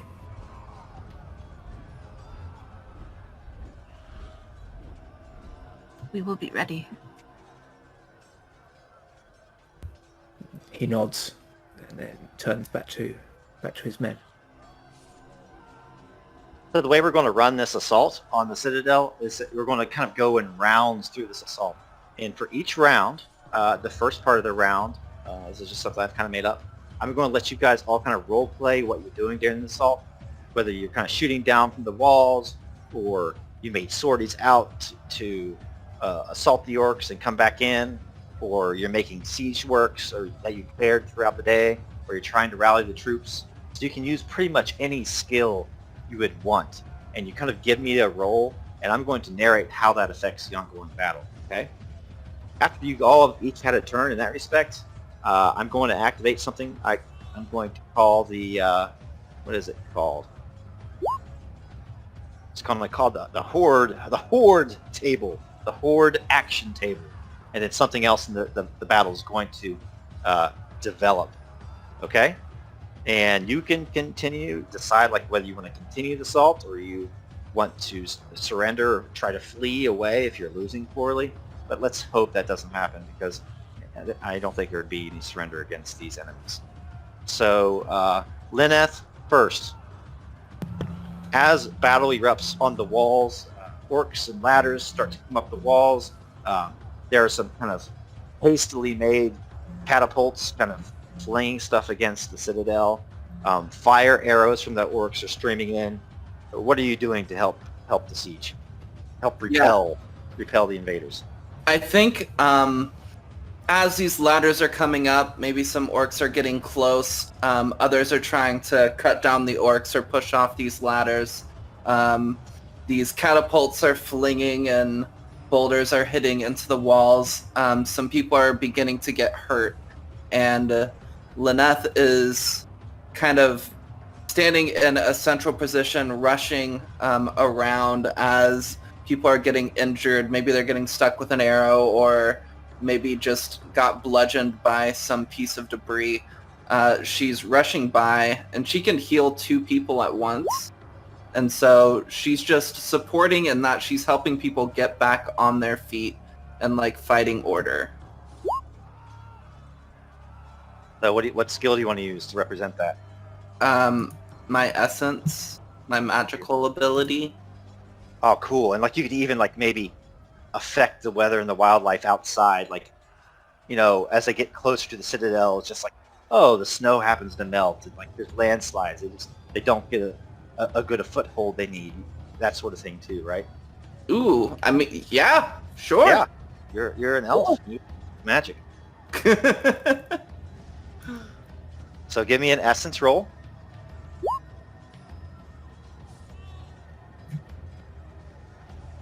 Pretty good. There's 5 by 6. Okay. So as you do this, basically, let's see, that goes away. Yeah, what you say exactly happens. At one point, there was a contingent of orcs that scaled the walls, and they were about to enter that kind of top area of the Citadel, like where you first were with Maedhros. Mm-hmm. And you're in there kind of helping a bunch of the sick and wounded, but many of them are feeling well enough, and they rush out there and just repel them off. You're throwing them off the walls, and as you look down, it's almost like the forest has come forward several dozen yards, and part of the trees, it's not very obvious through the rain, but you hear orc screams as the trees almost seem to be tearing them apart. Quiet. What are you doing for your part? Well, being down at the gate, she'll ready herself with her sword, you know, in hand, prepared, and because Terenion had mentioned, not standing still, she'll kind of, at first, just sort of pace a bit. Not really like in a nervous way, just kind of keeping on her toes and making sure she doesn't stiffen up. But she's also going to be kind of listening, watching out for anything that concerning the surroundings, perhaps like what's going on above them and before them, like beyond the gate. I'm not really sure. You're kind of like running around the parapets and the walls, just looking for things that are kind of sneaking through, that sort of thing. Yeah, I guess just making sure that nobody's trying to backdoor. Okay. Why don't you either give me maybe it sounds like stealth or perception? Yeah, I was wondering.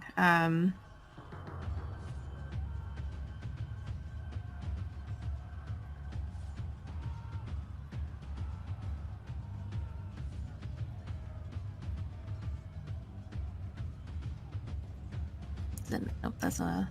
Oh wait, yeah, it is a physical. So, stealth, you said? Or perception? Stealth sounds fine. Just sneaking around the walls and like I kind of, if you ever played like Shadow of Mordor, like every once in a while one of the orcs will kind of scale the walls and you'll sneak up behind them and just jank them. Yeah.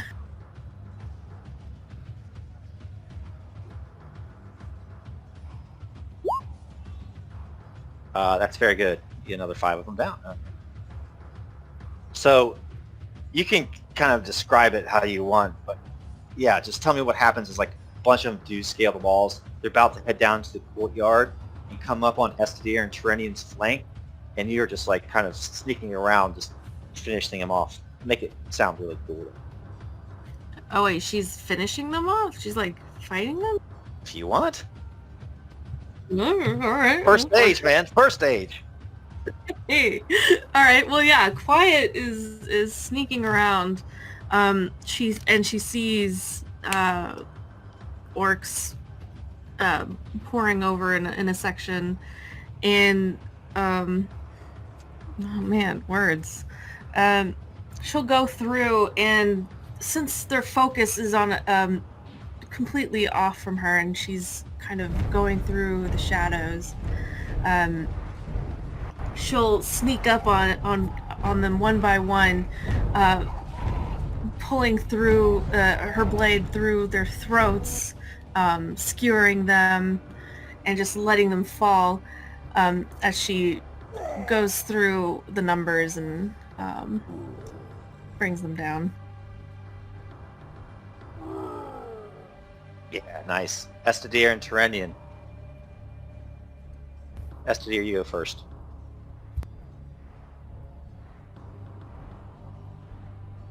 Sorry, I was muted. Yeah, he is on the walls, and so he's running kind of like towards where the wall is overlooking the gate, and he's just continually firing down upon the orcs that come into range. He tries to get them as they're further out, but he will shoot anybody he can. Oh, just shoot your bow, I guess, then? Yeah, it's going to ask me ranges and stuff, so I don't know what you want me to do with that. Just pick, pick mediums. Okay. Let's see. You can pick the orc horde Yep, if you like. did.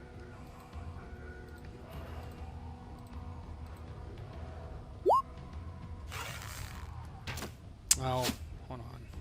That can't beat, right? Yeah, that's right.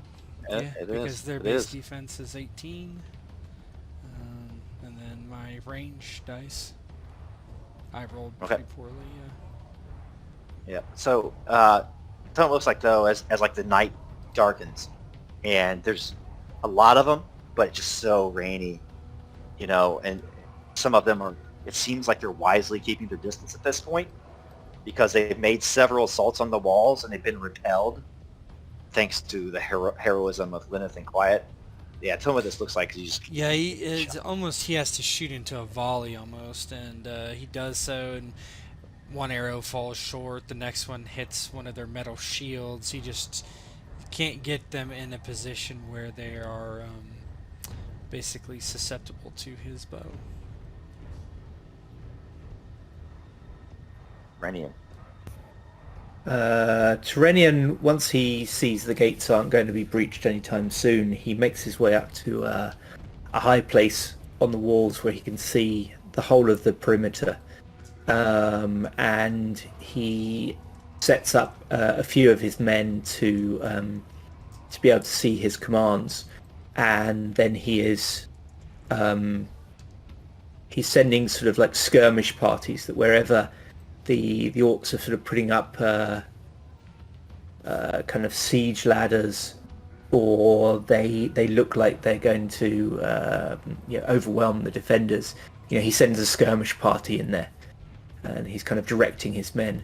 And occasionally, if it looks like his men are going to be overwhelmed, he steps in himself. But he doesn't do that for long. He's mainly directing them and keeping an overview of the battle rather than getting too much involved. So I thought I might do perception. Got it.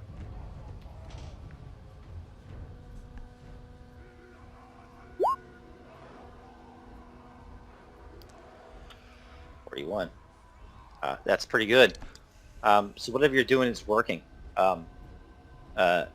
Even at one point, your direction results in Estedir taking down a bunch of the orcs. But I'll kind of let you say how the nighttime is going unexpectedly well at this point, and even like in the middle of the night, we're probably like at 3 in the morning, 4 in the morning. Briefly, the orc horde kind of recedes as like they're gathering for something. But I'll let you kind of tell me what your thoughts and feelings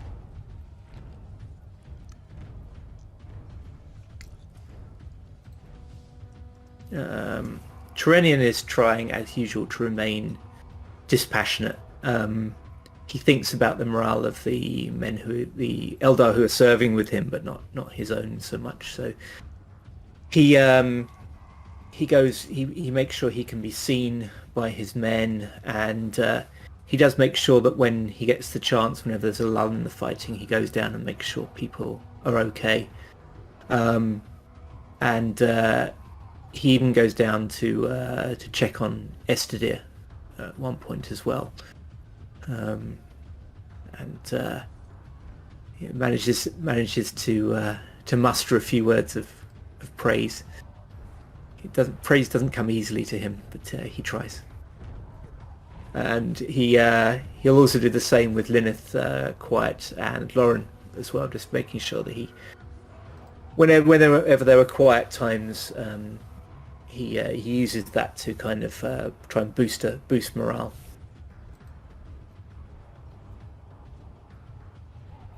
Estedir, since you rolled so horribly, I'll let you roll on the horde action table. Okay. So Estedir, if you click on your token, you'll see roll horde action now is available. Nope. I see no such thing. Not after physical skill menu limit. Oh, I might have to make it like visible to players or something, probably. Yeah, there you go. Now it should be there. okay. No table found with that name. My spelling is poor, it seems. You get the illiterate flaw. I do. Horde action table. Horde action table. Weird. Just roll off the table itself. It should. I'm gonna make it visible to you. Should be able to. You know where to Yep. find that, right? Players can roll, save changes. Okay, you should be able to see it now. There you go. Reinforcements have arrived. A contingent from the assault on the Gap of Aglor has split and now approaches Himring. Your situation grows more desperate. Apply a hardship to any checks made during the next round of the siege. So there's only going to be one success left before you got to face them. but whoever wants to make the next skill check, you're going to have a hardship against you. And narratively, what's happened now is like probably like 3, 4 in the morning. The sun's not rising yet, but anybody at the top of the walls, you can see that from the west now, like it's like a contingent of support have come up, almost like the orcs were waiting to be supported, and now they're renewing their assault upon the gate, and they'll be at the gates very soon. So I'll let you guys describe what you're doing, and then I'll let one more person make a skill roll, and then we'll move to combat.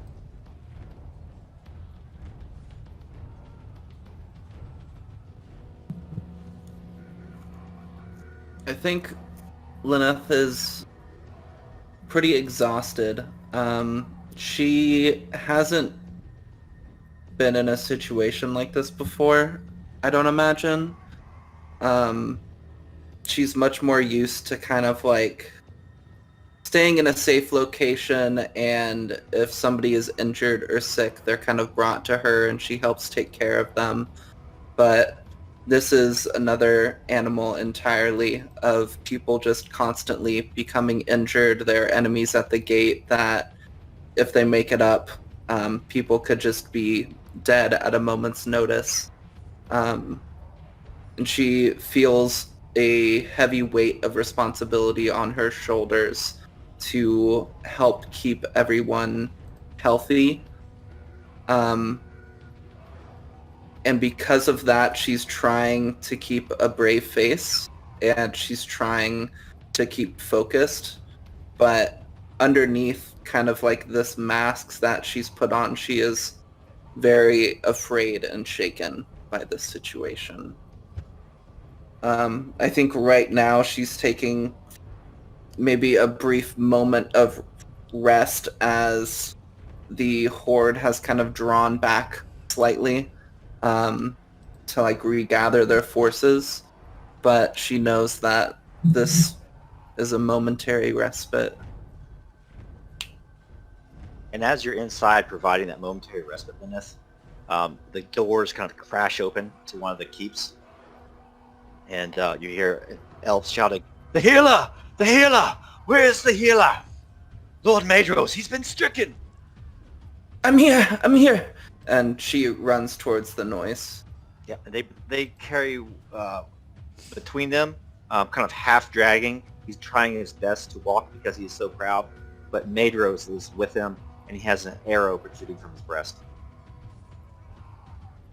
Very well. Maedhros, sit. I'll take care of this. Oh! Lineth, would it be? The house of Fingolfin smiles gladly upon me, a son of the wrathful Fëanor. Please, provide me some aid and you will forever have my thanks. I feel life rushing from me, even as I speak. She like quickly nods, looking at the arrow protruding from his chest. She takes a quick couple of breaths to calm herself as she closes her eyes, placing one hand on his chest and one on the arrow as she begins to softly sing, and the goal is to heal him and pull out the arrow from his chest. Just to kind of like take out the thing causing harm and also close the wound. If you're like pulling that out and not just stabilizing with magic, I don't know, perhaps if you have to make a regular healing check. Does that make sense? Right, because like removing the physical object. Okay. Well, I won't move the physical object then. Okay. Because my healing's really bad. You can stabilize him then. You just Okay. won't be able to help. Yeah. He feels new vigor rush through him, and his soul feels light. But Maedhros tries to get up and return to the battle, and he collapses back into the chair. Alas, The Valar have deigned that I stay here. My will is to fight Lineth, but my body is unwilling. Bring my blessing to the women and men that fight here. Something tells me that we will live to see the sun rise again. Bring my blessing to Estedir and Terenion. For the doom of Himring is upon us, and it may be an unforeseen doom. And the fate of Dorthonion, I foresee, is not yet sealed. Go. Go now, and make sure that I live to see another sunrise. Of course. Rest. And she maybe like looks towards one of the other healers that kind of heals more traditionally, to come and tend to Maedhros's like actual wound, and she will rush back up the stairs.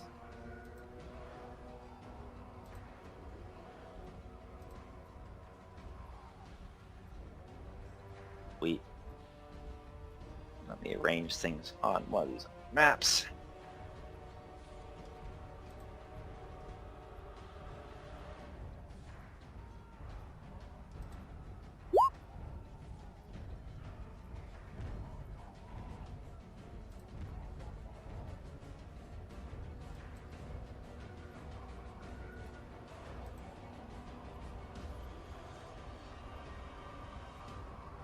Okay. As you run upstairs, you see that the assault now is just focused on the gate. Estedir, Quiet, Terenion, Lauren are all down the courtyard. There's been a few orcs that have kind of scaled the wall and entered the courtyard. They're all kind of engaged in the battle there. And Lineth, as you kind of exit, leaving Maedhros behind, you hear a great and terrible crash as the gates are thundered. The horde rushes in, and among them is a terrible troll of Morgoth. Oh god.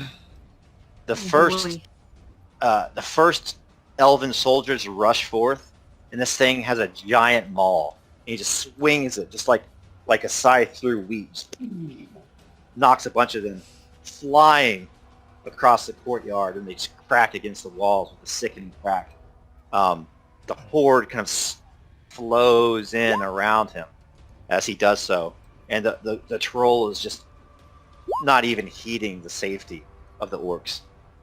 He brains more than one of them, sending black ichor flying into the air. And I'll let you guys role play your reactions to this, and then we can start on. Terenion's yelling orders. So he yells for people to keep watching the walls, gets more archers in above the gate to kind of stem the tide. And then he starts heading down to the courtyard himself. He's yelling to his men in the courtyard to hold the orcs and try not to engage the troll.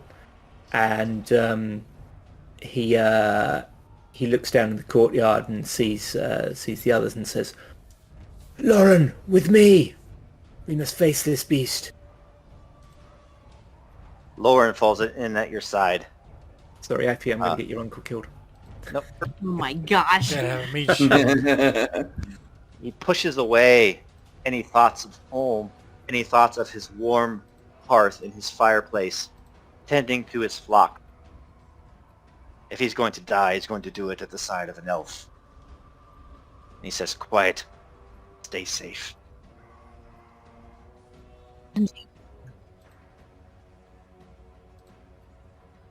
So Quiet has never seen anything like a troll before. And before that interaction, she You dropped He's- off there, Effie.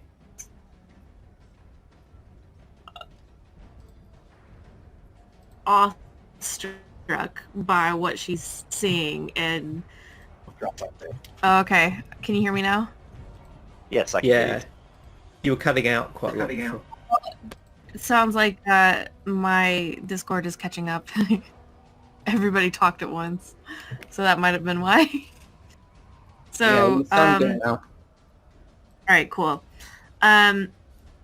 So she's completely in awe of this troll for a moment before that interaction with her uncle, and it's kind of his words that snap her back into the present.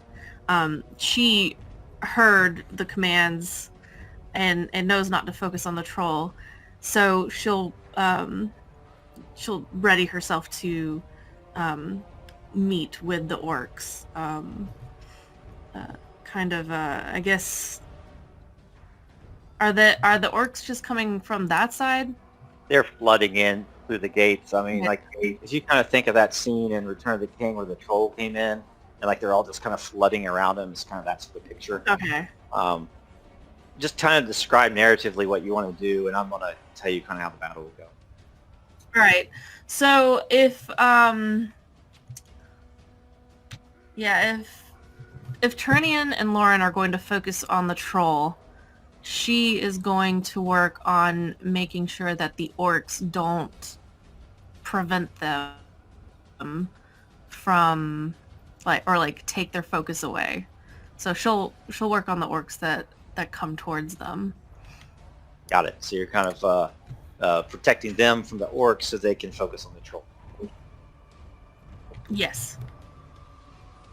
Estedir. Estedir has serious doubts if his arrows will do anything to the troll. So for now, he's going to... He kind of sidesteps around and starts aiming at orcs.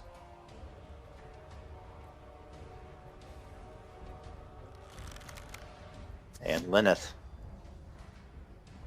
Lineth is terrified that they've broken through, and now she's closer to the danger than she would definitely like to be, but she sees her family and her two new companions and knows that she needs to do what she can to support them in this moment. You're staying at range at this point. Right now, yeah. Cool. All right, everybody roll for initiative.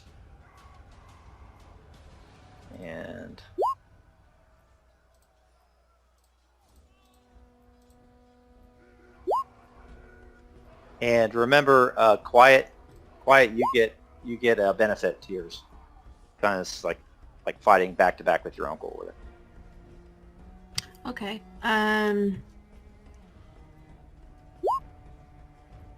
See those decimal points, Ted? Mhm. You like that? Yeah. Hey.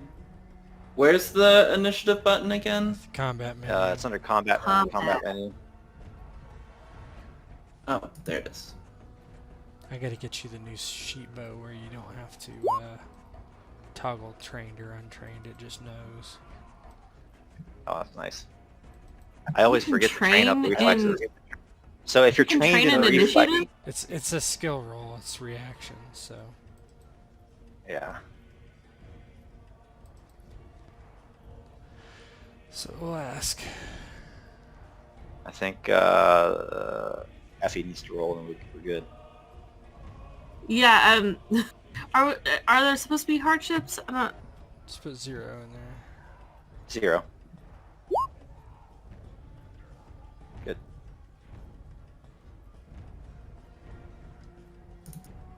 All right, Terenion, you're up first. Did she roll a 3 or did she roll? No, she rolled a 30. Okay. Yep, she rolled 3. There's probably no way to add the following 0. It's a little weird. 0.03, huh? Yeah, you're right. So she would be. Did she roll? No, she rolled a 30. But I'm just, Yeah, I'm she's just 30. saying Okay, there's that's no, good. That's there's good. no way to add a trailing 0 to make it. That's yeah. fine. Still does the math, It does. right? It It's like- does. The ordering. Yep. All right. So I'm dispensing just at least this time with the hexes. It's like you're either closing or you're at range. And if you're at range, I'm just going to say you're at medium range. But if you're closing, you're going to be in the mix of it. and you're going to be either gauging the troll or the horde. And then after the horde is finished off, it's just going to be the troll. And so Terenion, narratively, make it cool. What are you doing? Okay. So Terenion looks at the the way the horde breaking through and the trolls sort of bearing down on him, and he would never tell Estedir this, but he remembers Estedir's advice about not rushing in, and so he actually sets himself. He plants his shield down on the ground, puts the bottom of it into the ground, and sets himself behind it, bracing it. And he gets ready that if the troll hits him, he's going to just tilt the shield to try and deflect the blow rather than take it completely. So in game terms, he is going to take the full defense action and wait for the troll. How many APs is that? 5. Oh, thank you.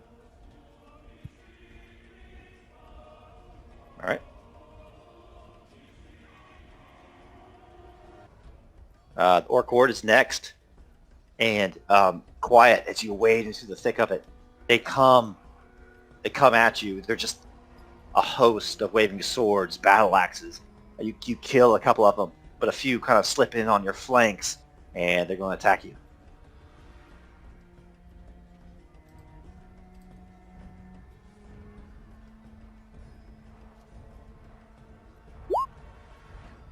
$38. Ooh. Your base defense is 18. That would hit. You could dodge if you would like. I would like to Or parry, dodge. depends on which is better. Yeah. Yeah, for you. What I know. Let me see. For you, your dodge is 1. Your parry is... Oh, there's Perry. Parry is just your weapon skill. Harry. Is it? So whatever sword is or whatever that doesn't have the light Oh, quality. so it's like the same. Yeah, it's the same. Base defense might be best, honestly. Depends if you think you can get an 18 or not. Think you could beat an 18? I have no idea, but we can try. I believe in you. Sometimes using the base defense, because what it'll do is it uses up your action points if you use parry. So, you might want to just stick with base defense. Dodge? Wait, how do you do base defense? Your base It's like defense your is AC 18. if you're thinking of D&D Yeah. terms. Mhm. Okay. So it's kind of like, do you think you would maybe roll higher than that? If you've got a So reasonable you skill. would roll for your swords, sword strength, pet, or deck? Dex. Deck. So you'd be rolling What kind of sword for- does she have? In the small swords? She It's has like a... she has long Okay. sword. It gives her defensive Yeah, 1. you get a benefit with that. Oh, yeah? Mm-hmm. So she could roll. You could roll parry, but it would only be 4d10, and you keep your skill, right? No, you keep your attribute. So you'd be rolling 4d10, keep 3, but you have a benefit. So 5. You would have 2 benefits. So, no, he has, because you'd have another one from her uncle. Okay. So 6d10. I mean, that's pretty good. That's Keep pretty good. 3. Yeah. Mm-hmm. You're probably going to beat 18 most times. I don't have the math in front of me, but... Okay, believe. so it would be parry. Yeah, you just roll your sword skill. Give yourself 2 benefits. Okay, alright, so long sword, and then 2 benefits.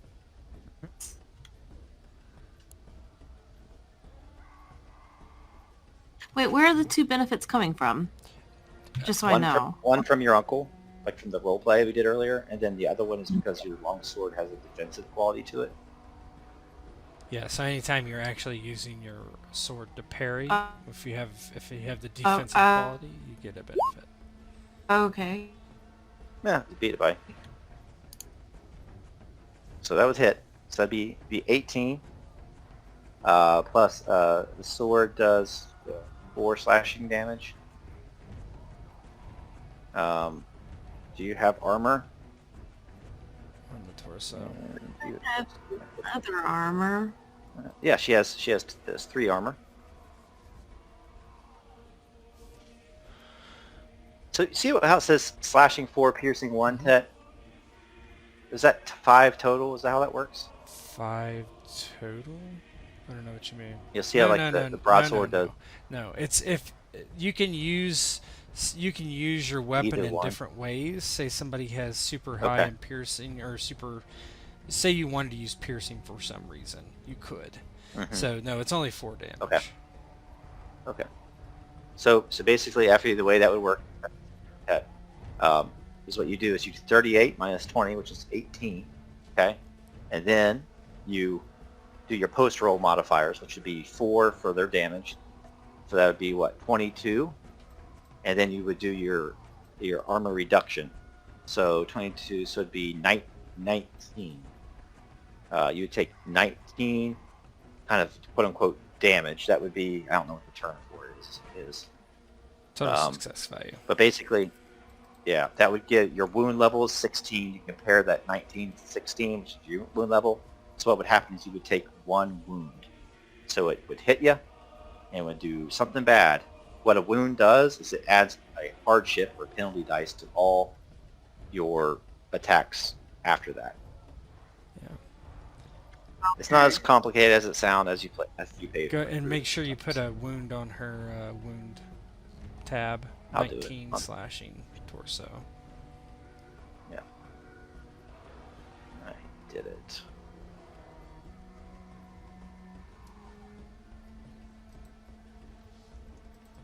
Where's the wound tab? Oh, here we go. I see it.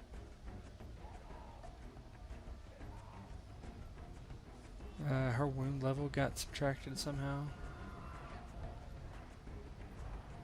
Was I not supposed to? I thought it went No, down. that's not the way it works. It's a threshold, not a counter. I fix it. Fix it. So you have 1 wound, level of success 19. Yeah. So it hits you pretty good. What does it look like as you get hit and you get wounded?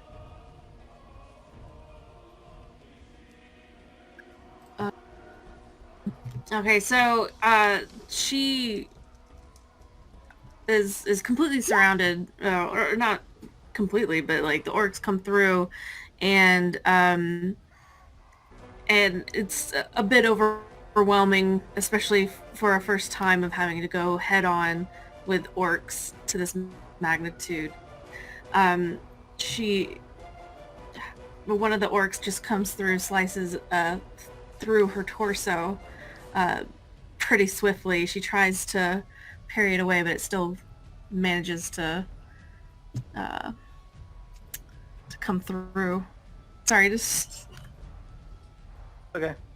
All right, it's your turn now. It's not Effie. actually. She has 1 AP from trying to parry. Oh, yeah, you're right. What does that mean? It delayed. It's the AP is a track, so whoever's the lowest on the track goes first. And since you used an AP to try to parry, you advance yourself on the track. But only slightly. slightly, It's very- not like a yeah. big thing. Like I used 5 AP for the thing I was doing, so you only went up 1. So Estedir, it's your turn. Is she technically? Do I need to shoot through her to shoot the orcs? Like no. Nope. Okay. No, So and she's no. not technically Yeah. engaged, probably with Nope. all of them. Okay. No, and there's not that many of them either. You notice, like, you feel like this is maybe like a desperate attempt. You guys really, really rolled well on your skills. You thinned them out a lot. You might even be able to finish off several of them narratively, Estedir, Yeah. and then you guys will be able to focus I'm on going the to do a troll. quick attack. So, So I'm going to shoot very quickly. Spend 2 AP to do that. I take a hardship to my shot. I'm at medium range, yeah. mhm. Okay. I get no benefits. 4 additional mons. Medium range. Oh, I didn't give myself a hardship. Boop. Hold on. Sorry. Benefit no. Train yes. Yeah. What? I did swords? I didn't mean to. It might be the same. Actually, swords are probably worse for me, so whatever. No, that's wrong. I gotta reroll because I'm at range. I don't know. My thing might be messed up.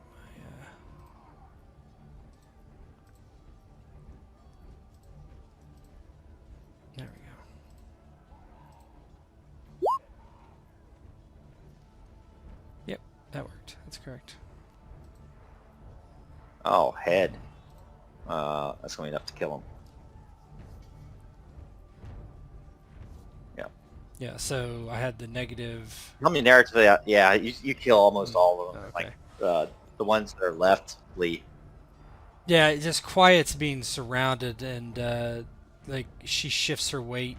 She's parrying, exposes the back to one of them. And he shoots, and Quiet sees an arrow come through the back of his head out his eye socket in front of her.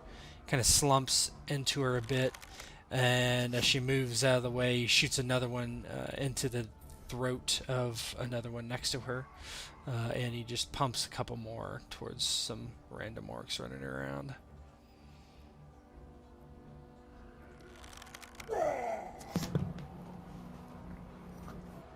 Lineth, you're up. Seeing Quiet get injured, Lineth wants to be able to heal her, but my range for it is only like 2 squares. So I guess I just need to move closer to her. Yeah, I'd say you'd probably be able to get there about just 3 units narratively speaking. Okay. So 3 AP. She Yeah, she could that works. It would cut it down by 1 or something.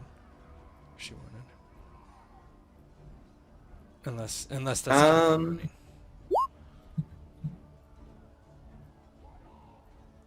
You probably would run, I would say, right?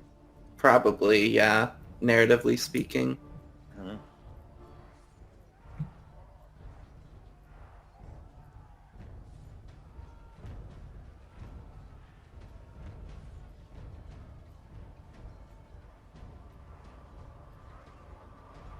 Okay. Let me give you 2 APs then. Cool.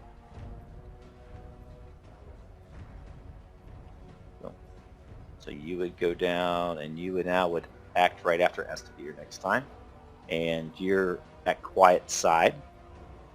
Oh, now it's the troll's turn. 1 is Terenion, and 2 is Uncle. I want to see this full defense. Oh, he's full defense. Yep. Cool. Yeah. Comes upon Terenion. Let's see.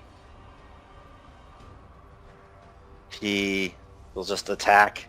You see this huge maul just rear back and streak towards you through the rain. You can feel the rain on your shield pitter-pattering Terenion. As he attacks, let me add my AP. It's going to be 3. And let's roll his attack. Kind of scared. It's your full defense, so. Plus, Yeah, my full plus defense he's is probably got a sword or pretty a good. shield, so Yeah, I've got a shield. so you're gonna have tons of benefits to rolling your defense. Oh, that's not that great. It's not that good. Yeah. Roll a bunch of 1s. I'm going to roll shield for defense if I can. Where's my shield? Shields. Okay. Do I roll against the shield skill, or do I roll It against doesn't gear? matter, I guess. I don't think. Okay. Let me do that. I guess I'm going to get more from the defensive skill anyway, because I get 5 benefits from the full defense, and I get the plus 20 from the. Plus What? 20, what do you mean? I've got the defensive ability. Oh, that's right. Yep.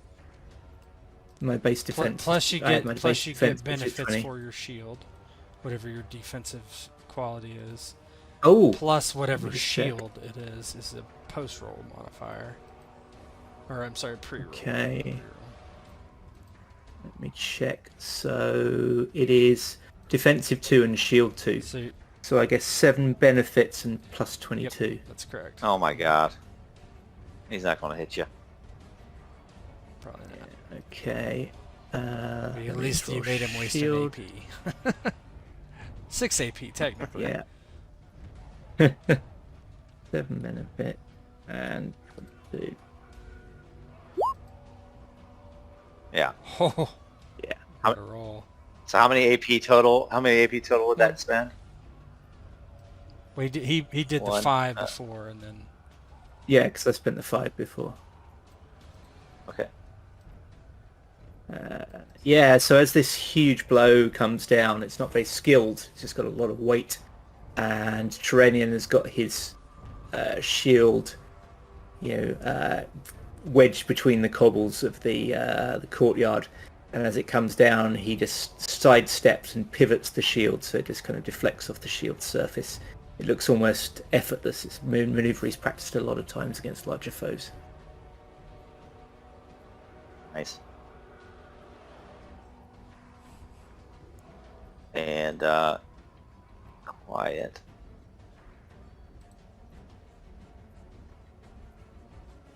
Did you only use 1 AP? Who? Yeah, it was the Oh yeah, reaction. it's a defensive. Yep. Yeah, it was the- Yeah, quiet. Yeah, you're wounded, but you're freed from the orcs now. Like they're starting to recede, and now it's just this troll in the courtyard just messing up people with his normal. What are you doing? Oh, kind of would feel bad about Lineth just getting to her and quiet being like, bye-bye. You can delay. So, If you delayed 2 APs, she'd be able to go before you next time. yeah, I'm gonna delay just so that there's a better flow. Well, for that. how close is the troll to us? Because Lineth can heal within 10 feet.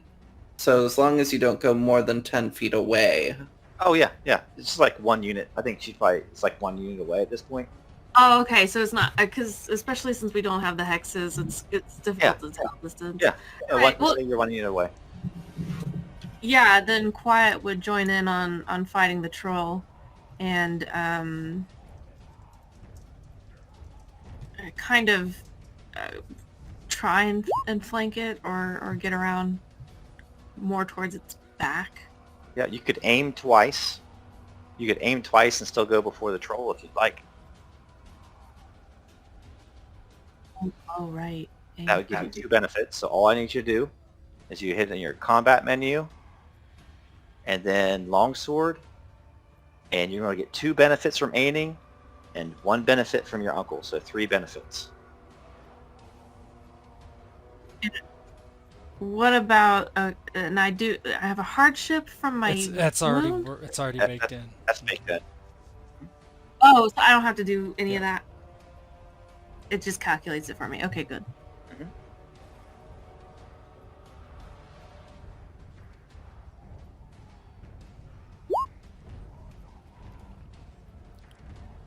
Not good. It clangs up against this troll's hard skin. You've got the troll's attention, but just a clang goes up your arm, Quiet, as you run your sword against this troll, and just bing, doesn't do anything. Maybe like a little scratch of blood happens, but nothing else. Estedir, you're up. Yeah. What am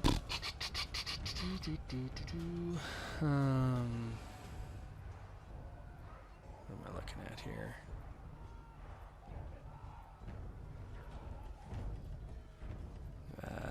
Aim 5 times.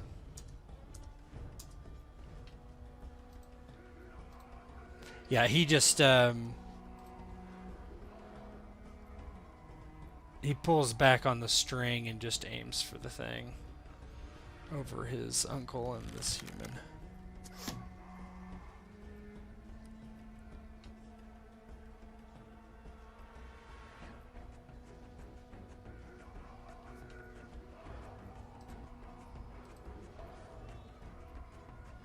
Don't fail me now, Longbow.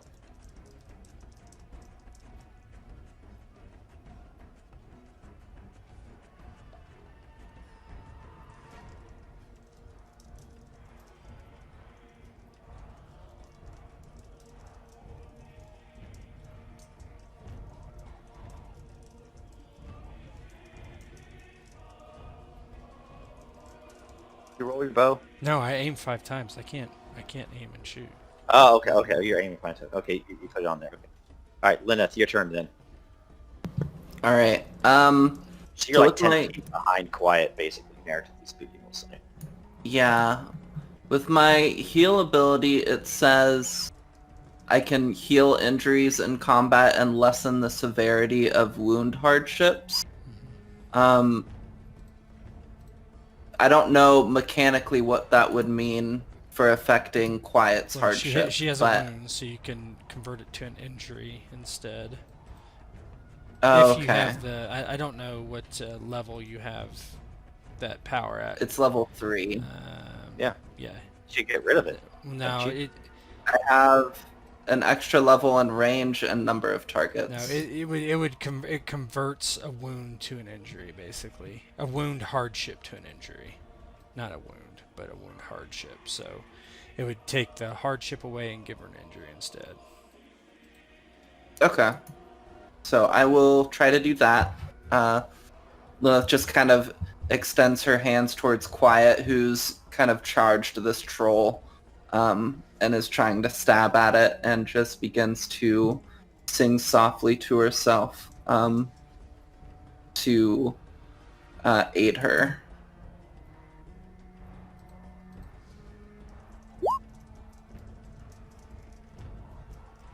Pretty good. Did I do it? Oh yes. Yeah. Oh, yeah. So I'm changing your sheet for you there, Effie. Okay. And, you feel, you can roleplay how you feel, but you hear Lineth singing behind you.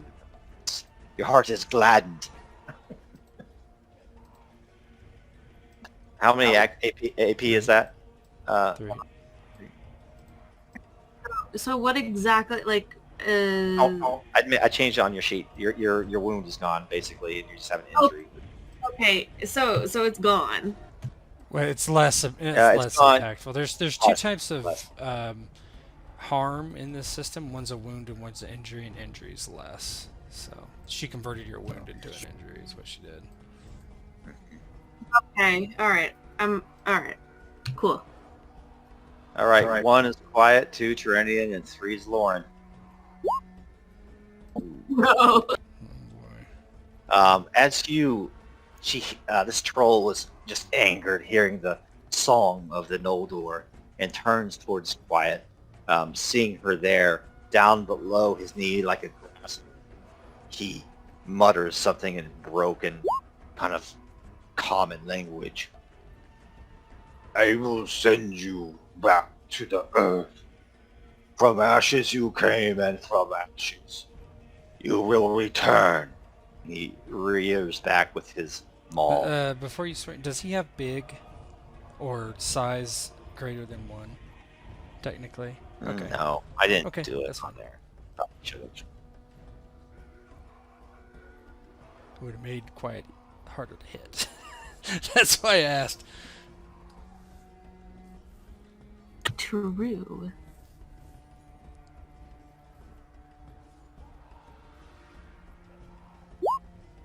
Oh my gosh. Okay.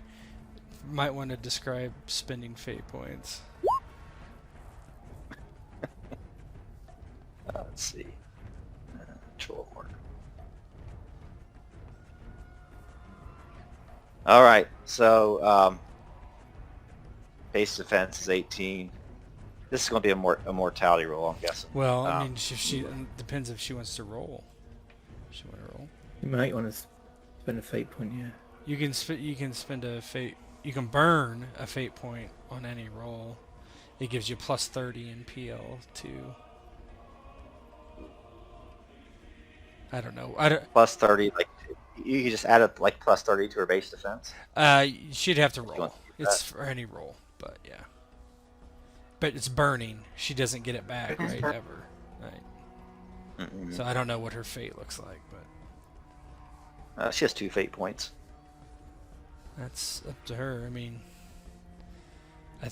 Okay, so I burn a fate point, never get it back. Yep. And it only gives me 30 points towards what? so if you rolled Towards- a dodge or a parry, which okay, so we've already parry's better, so it would be a plus 30 to your roll. And then just spending a fate rather than burning is a Yes, benefit, that's right? correct. Mm-hmm. And you get that Yeah, back. you get that back. Yeah. But that's not guaranteed to help you. The problem, Either Effie, 30. is that if your mortality threshold is 32, so right now, if you don't do anything, you don't have to make a death roll. You could just be instantly killed. Yeah. So I guess it's worth a try.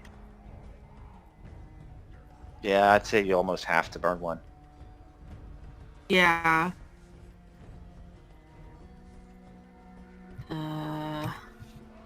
So roll your parry. So roll your swords and give yourself one benefit. You said Lauren gives her one, right? Yeah, 2 benefits. I'm sorry. We'll do the math. Just roll your parry with 2 benefits. 2 benefits.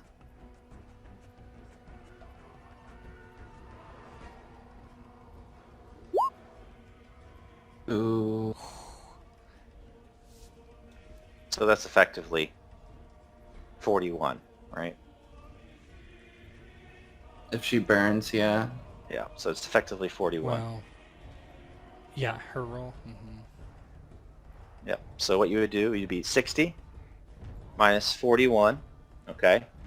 And then I'm going to add my 8 bludgeoning damage from the maul. -3 because it's a leg strike. And do you have any armor on your leg there? Your right leg? Quiet? I can check really quick.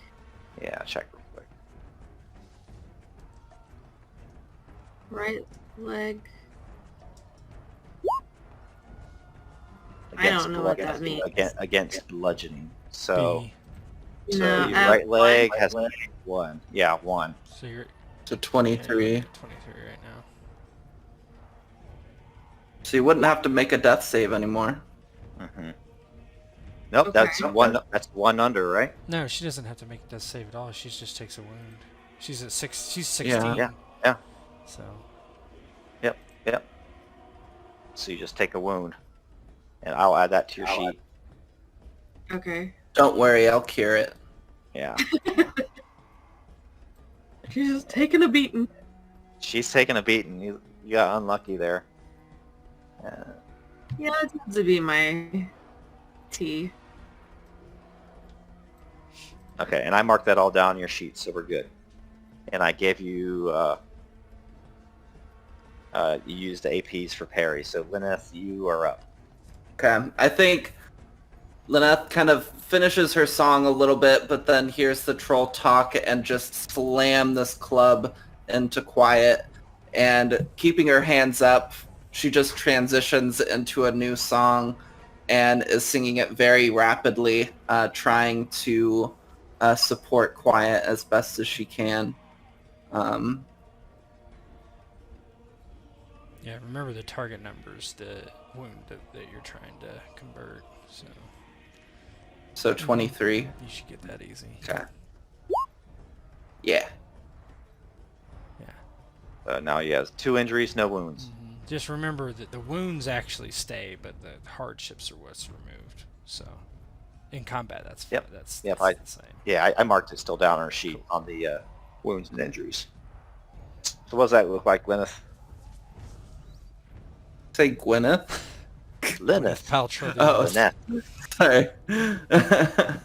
Yeah, she's just like still extending her hands, closing her eyes, focusing on quiet, trying to conjure this like energy to keep her restored, and is so far able to do so, although quiet is still taking quite the beating.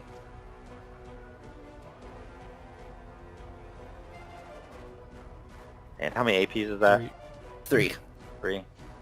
You can also do a quick cast if you would ever want to, but it's a hardship for 2 AP. What the heck? Whoa.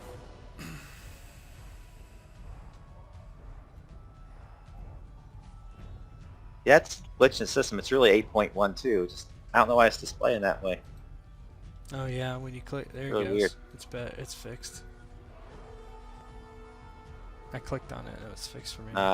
Yep. Yeah, there, Terenion. You up, son? Okay.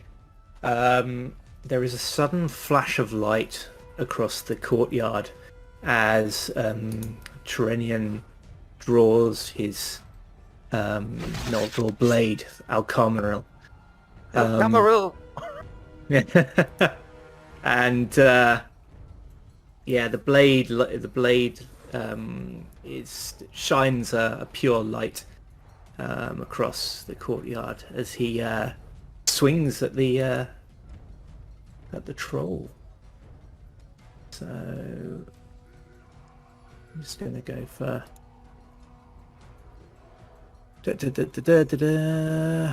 here. Okay, do I have anything with this? Let's see if I've got anything here. 1 benefit. Okay.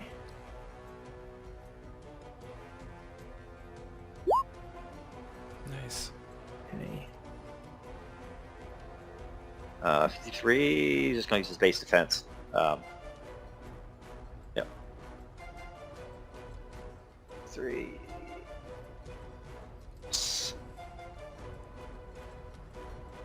That's going to hit him. Oh, hold on. It should be higher actually. Should be higher. Yeah, 4 levels of pre-rolled modifiers. So that's what, +4? Is that? +4 on top of that, so 57. Yep. Oh yeah, because it's your special item, right? Yeah. Okay. And you do what? 4 slashing. Oh, let me Yes, check. it's on the roll.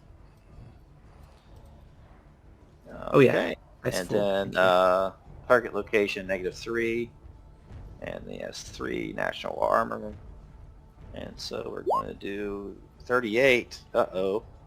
Uh-oh. Not mortality. He's got a wound. Got a wound. Boom. Tell me what it looks like though. Yeah. So the he holds the sword up for just a second, just so that the light flashes in the troll's eyes and distracts it a little bit, and then steps to the side and steps to the side and brings the sword down, and it opens a long gash right down the troll's upper arm.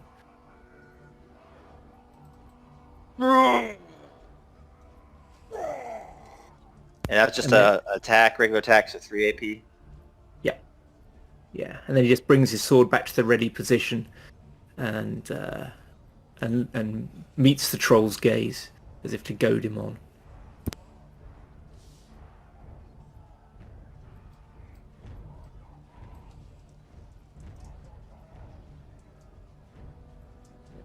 Now.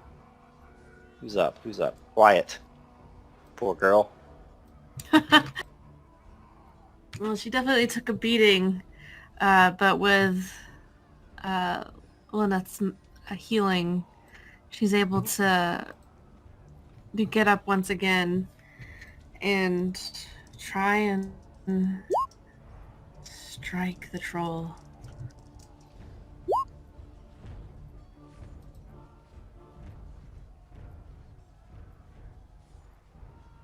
Sorry, That would just be a regular attack. Sorry, I got distracted by what was posted. All right. That's good for bow. Regular attack. Mm-hmm.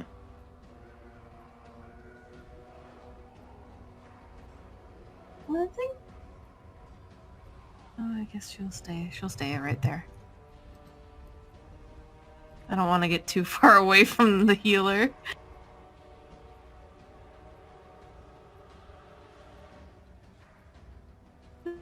Any benefits or no? You would have 1 from Lauren. Wasn't she aiming? Right. Wasn't she aiming? Didn't she? You say no. No. Okay. Last time Oh, she did. she parried, so it didn't matter. Yeah. Yeah.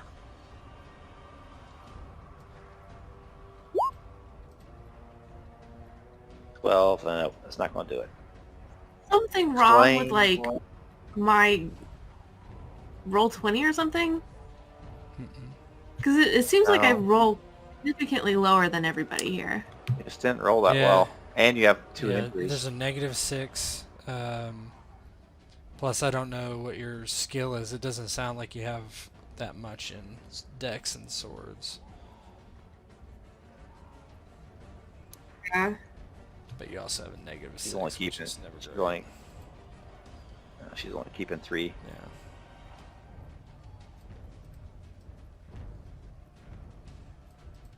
So that again clangs off of the troll's skin. And it is the troll's turn. The troll this time is just going to... he just got wounded by Terenion, so the troll will look at Terenion and raise its maul and say, "You elf, you will join this woman child in eternal sleep." And brings its maul down towards you. You're no longer full defensive, correct? No, he's not. He attacked. Yep. Nope. Yep. Yep. Mauls.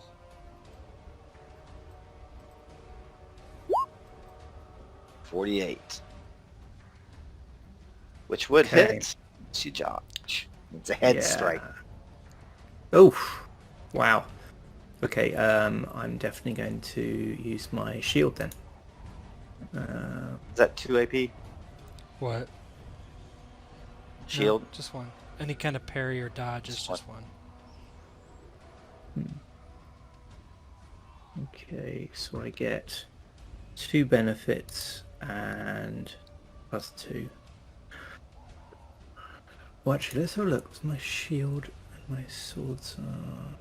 Yeah, okay. I think this is better. Ooh, 3-7? not enough. Not as bad. So would that be 11? Mm-hmm.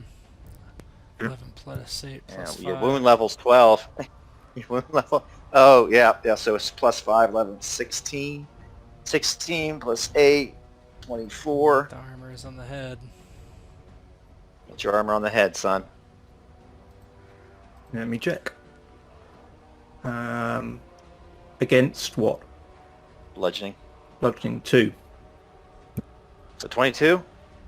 Wound. Wounded. Wound. Oh, it's got crushing, but it's not going to matter. But it's a wounded injury because it's mortal. Yep. So 1 wound, 1 injury. And what's the levels of success we say? It's 22? actually 23 because it has crushing, so it ablates half the soak. Alright, and I'm going to add that to your sheet there. Man, that's just below your mortality threshold, isn't it? Oof. You missed it by 1. Probably wouldn't have made that roll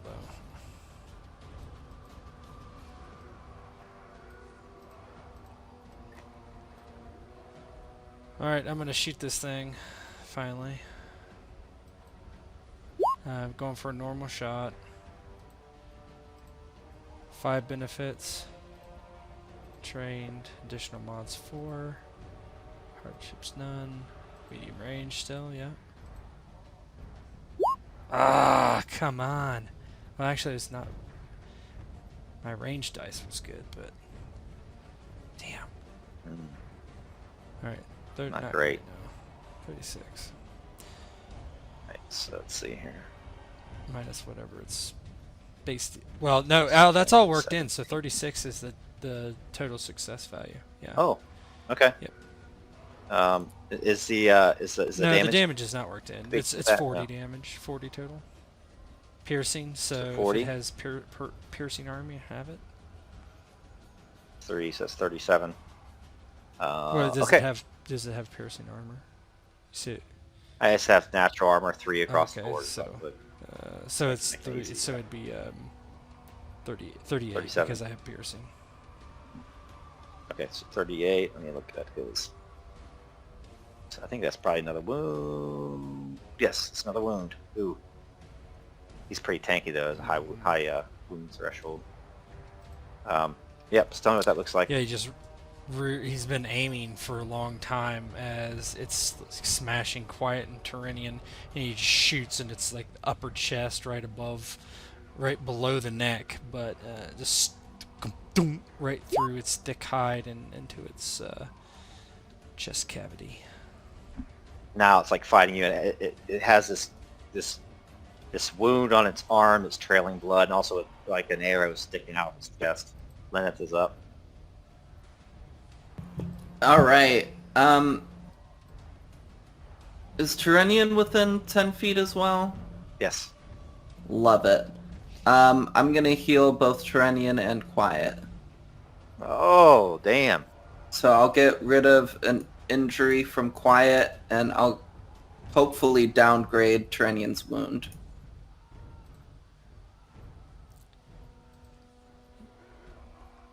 That you're doing level 3, right?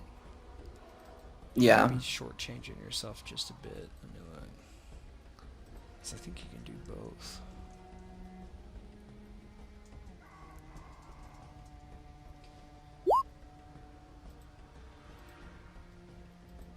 $37. That's enough for both of them. Yeah, you can also. So the way it works is, just so you know, if you're level 3, you should be healing 2 injuries and converting 1 wound on anybody you cast on. Oh, so both now Quiet's now and Quiet's Lucan's. injuries are gone. Love it. Yes. I mean, she still has the wounds, but the effect. Right. And Yeah. yeah, and Wander's Terenion's is down. injury wound is converted to an injury, so now he has 1 injury because you healed 1 of them too. You can do that on your sheet wand. I think he stepped away. That's 3.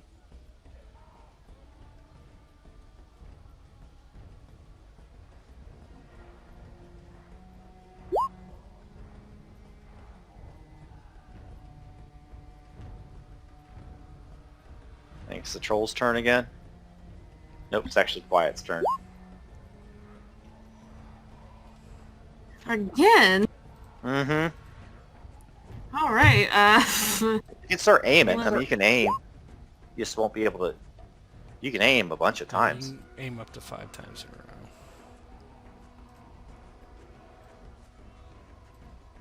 row. What does that do for me? Each aim is you gain a benefit, and the benefit is an extra D10 that you get to roll. Okay, so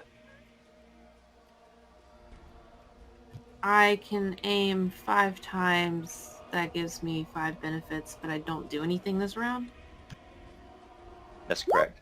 You wait until technically there's no rounds, so think of it like a line, like of what that first number there is your AP. Go to the back of the line. Yeah, basically. So just aim 5 times. I think it's probably a good move. Next time you go up, you might be able to do Yeah. I would say just aim 3 times, because the troll is just about to attack again, probably. And if you aim 5 times, it'll get to attack twice before you get to go again. That's a good point. 3 times. 3 times! So yeah, aiming 3 times. Got it. Now it's the troll's turn. But he's tanking Terenion. That's who he's going after.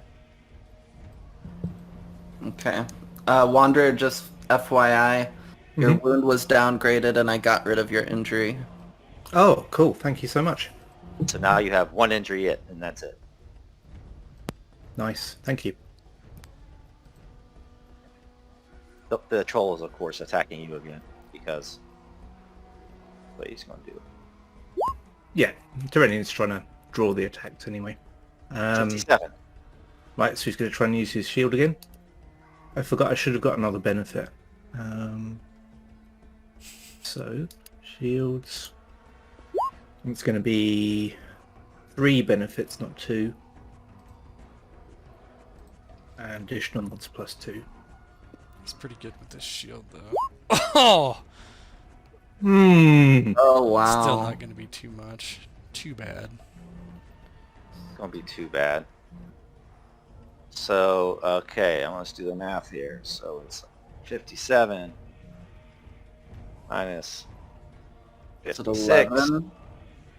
plus 8. What would you say your armor was on that? Yeah.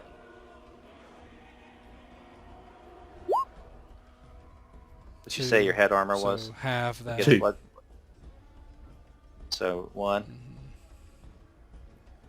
And it's plus 5 for head strike. And so it'd be 13. What's your wound level there? 12. Your wound level's 12, so you would take... Wound and injury. Head strike screwed you. That's a good... Trying to crush my skull. That's actually a good roll for him with 2 wounds. He doesn't have 2 wounds. No, the yeah, troll yeah, has very- 2 yeah. wounds. Mhm. That was a pretty good roll for him. He's starting to get pretty weak, so this might Yeah, be I over was looking soon. at his... Can, Didn't falter or anything. does That's- Terenion have a hardship from something on his defense checks? Oh, the wound didn't get cleared. He should have made that roll. Didn't Oh, look like. sorry. No, I mean, or no, Yeah, it's similar. yeah, he made that roll. You didn't take it off your sheet. So he passed, Yeah, he right? passed. Yeah. So Cool. you don't have one. Fuck Good yeah! spot. Good spot. Thank you. Always remember to take it off your sheet. I don't think he was here. It's actually your Completely forgot. it's actually your turn now. Okay, so having just about managed to get his shield in the way of this this maul, it probably actually got his shield hit into his head. Terenion tries to sidestep out from under it again, and this time bring his sword round in a lateral strike. Let me see if I can. So combat menu.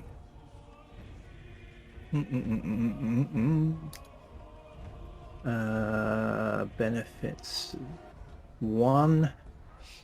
Additional mods 4. Okay. Nice.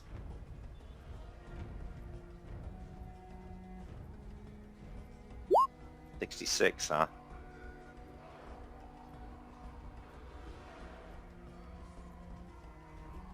Minus 3. Okay. It's 49. Minus 3 for his armor. What'd you hit him at? Just the torso? Yeah, which is quite good narratively because I said I was going to bring the sword around and then a sort of lateral strike. So I'm probably strong enough to get tall enough to get his abdomen. I think 50 you might have to make a death roll. Hey, look. Yep. Mortality threshold 42. So he's definitely going to get a wound. Do wounds count on death rolls? It's already Right. baked in, so just hit that death roll button. Now it'll ask you if you want to add wound level or not, so it depends on how survivable you want them to be. Because you can add the wound level I mean, or not. I mean, as an NPC, I would not. Then don't do it. Yeah. Death roll. Whoa! Pretty good. Yeah. I mean, that should have been even better too. Well, no, it added it. Yeah, he had just 2 dice that exploded. Yeah. Plus 21 though. I made it, You, so you it's added the wound level. Yeah. I didn't. You didn't give me an option. Okay, you just just old version of the sheet, I guess. I don't know. Plus 21. So minus negative 21. I 21. think you still made it by 1. Yeah, I made it by 1. So he has 3 wounds now. And Terenion, you go down 3 down the track. And it's Estedir's turn. I thought for a second you were saying Terenion, you go down. I was like, oh my god, no! Emma, save me! Down the Aim list. 1 and then shoot. Estedir aims. Because I'm next anyway. Aim 1 and yeah. shoot. Okay. Okay, so I should be there. Okay. Combat. No. 1 benefit. 4 additional mods. Medium range. 32 again. Pretty good. Like strike though. Yep. 32 minus 17. Or no, actually, oh yeah, that's all worked in. I keep forgetting. I don't know why. So it's actually 33. And then whatever his armor is for piercing, you says 3. So it's a 30. So it's 31. 31. That's going to give him another wound. So he's I have almost- mortal. It has mortal 50. danger on here too. I probably added it somehow. So he takes the injury as well. I don't remember how I got that. Let me look. Oh, he's hurt. He's hurt. So another one. This one just Yeah. pierces above his left eye.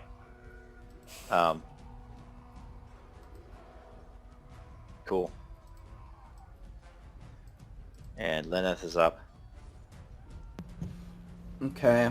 I am going to heal Terenion of his other injury, hopefully.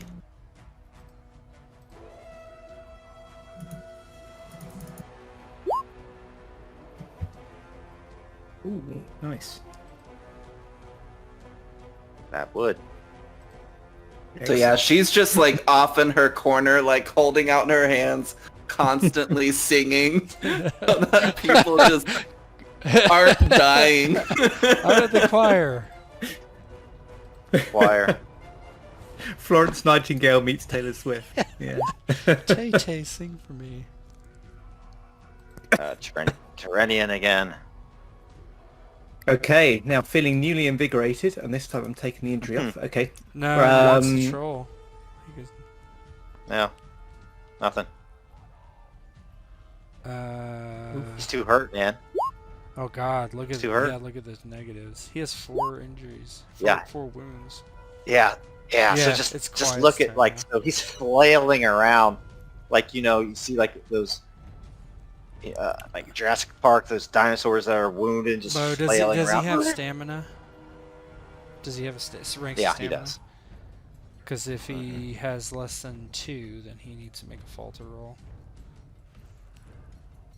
How does So that you work? just so basically it's so combats don't drag out forever. So His stamina. Oh no, his stamina is okay, 0. so he needs to, He has resilience. So he has needs to make resilient a three. he needs to make a stamina roll with all hardships. He needs to make a hard stamina skill check. Or he gets knocked he out. passes out. So when do you do that then? Okay, you When's- do it when your hardships explode more times than your stamina. So if you hover over it, If you roll like a yeah. negative. So okay, so Okay. he has -6, 13, 5. Mhm. So if you have more exploding dice in hardships than you have ranks in stamina, you immediately roll a falter roll. That's one of the ways you roll a falter roll. Now he has to make a hard stamina then. And it's That's not not going to trained. happen. So That's and not you, trained. you count all hardships and wounds. Or I'm sorry, wounds and injuries. So it's almost impossible for him to succeed. Mm-hmm. You can try. Probably going to go down. Speed 29. Yeah. Yep. So what it looks like as you take him out. Well, he's like he passes out of blood. So Yeah. He just kind of bleeds out in front of Terenion, misses and just falls down.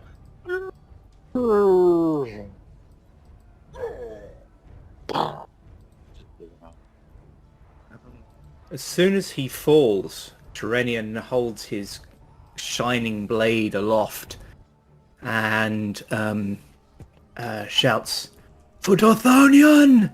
and then charges into whatever orcs remain and starts trying to drive them back out of the gates. And he's like calling on his men to rally to him. And all the men rally around you, and up from the top, like on the balcony, you see kind of a Maedhros kind of stumbles out there. He's bleeding, but he does his best to raise his sword with his left arm. And as he does so, the light crests over the mountains in the east. And at your feet, Terenion, the troll just turns to stone. And as the light creeps over the land, you see these hordes of orcs just melting back into the forest, running down the mountains of Himring, like fleeing. As they flee, dozens just fall dead in the snow with arrows in their back. And you hear shouts of praise and gratitude coming from the walls. Al-Camaril! Al-Camaril was with us!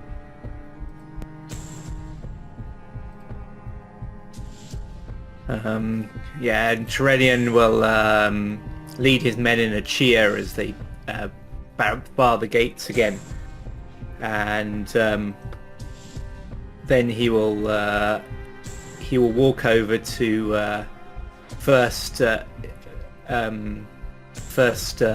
Lineth and then Estedir, and he'll put one hand on the shoulder and look them in the eyes and nod slowly.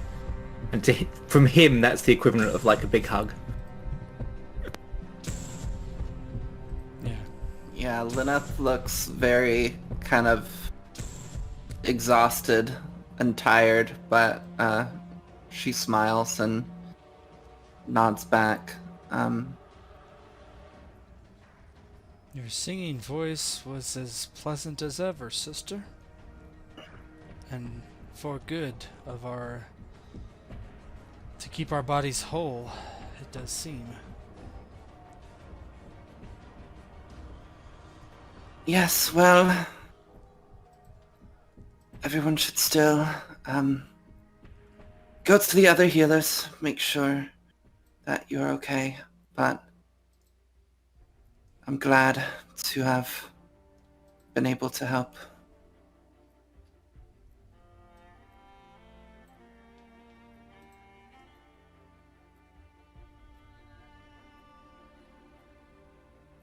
Maedhros kind of stumbles down the stairway onto the courtyard. The courtyard is completely littered with corpses. Heavy losses of both elves and even heavier losses of orcs. I did not think this morning would come, my friends. He searches the courtyard for the humans. Does the woman still stand? Do they still draw breath underneath this new sun? Quiet! Lauren! Quiet. She has one arm across her torso. Definitely looking very beat, but still having the energy to keep upright. She raises her hand in the air just to show they're still kicking. But she looks to the wall, the closest wall. It's enticing to her. She wants to go and sit down and just take a moment to breathe and calm from the fight.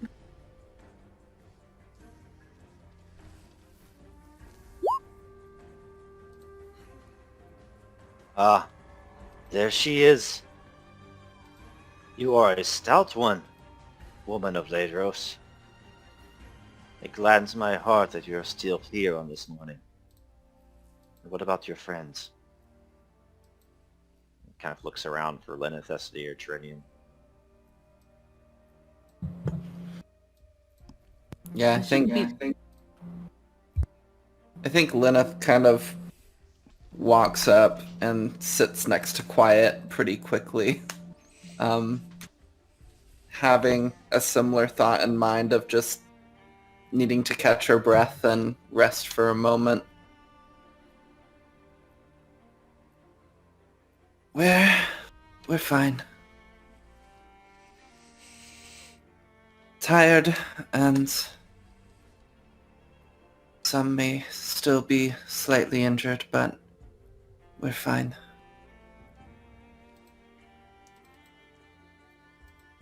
Terenion comes walking back across the courtyard. He's trying as best he can to clean some of the troll blood off his armor.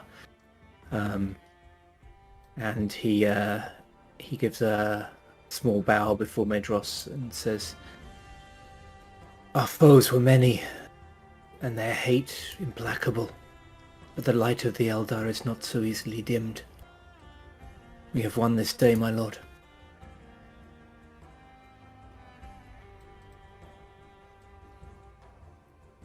Indeed.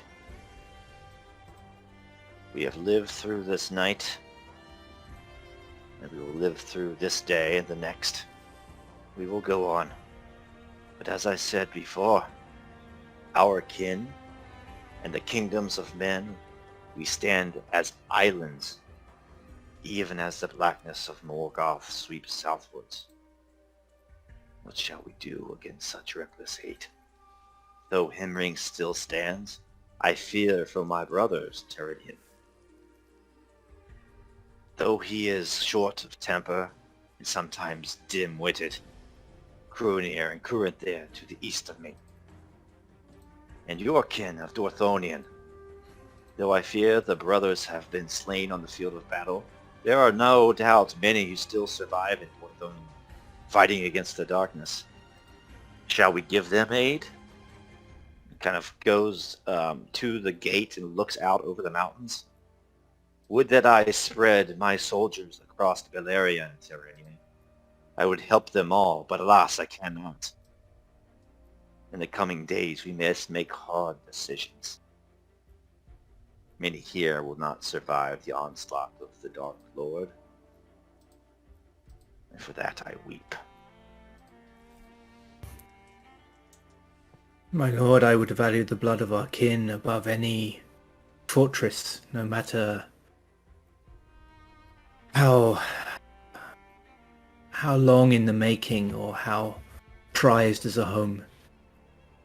These walls are impressive and have stood long, but we should value the lives of your men more. As you say, we stand as islands. Let us seek to join with our allies.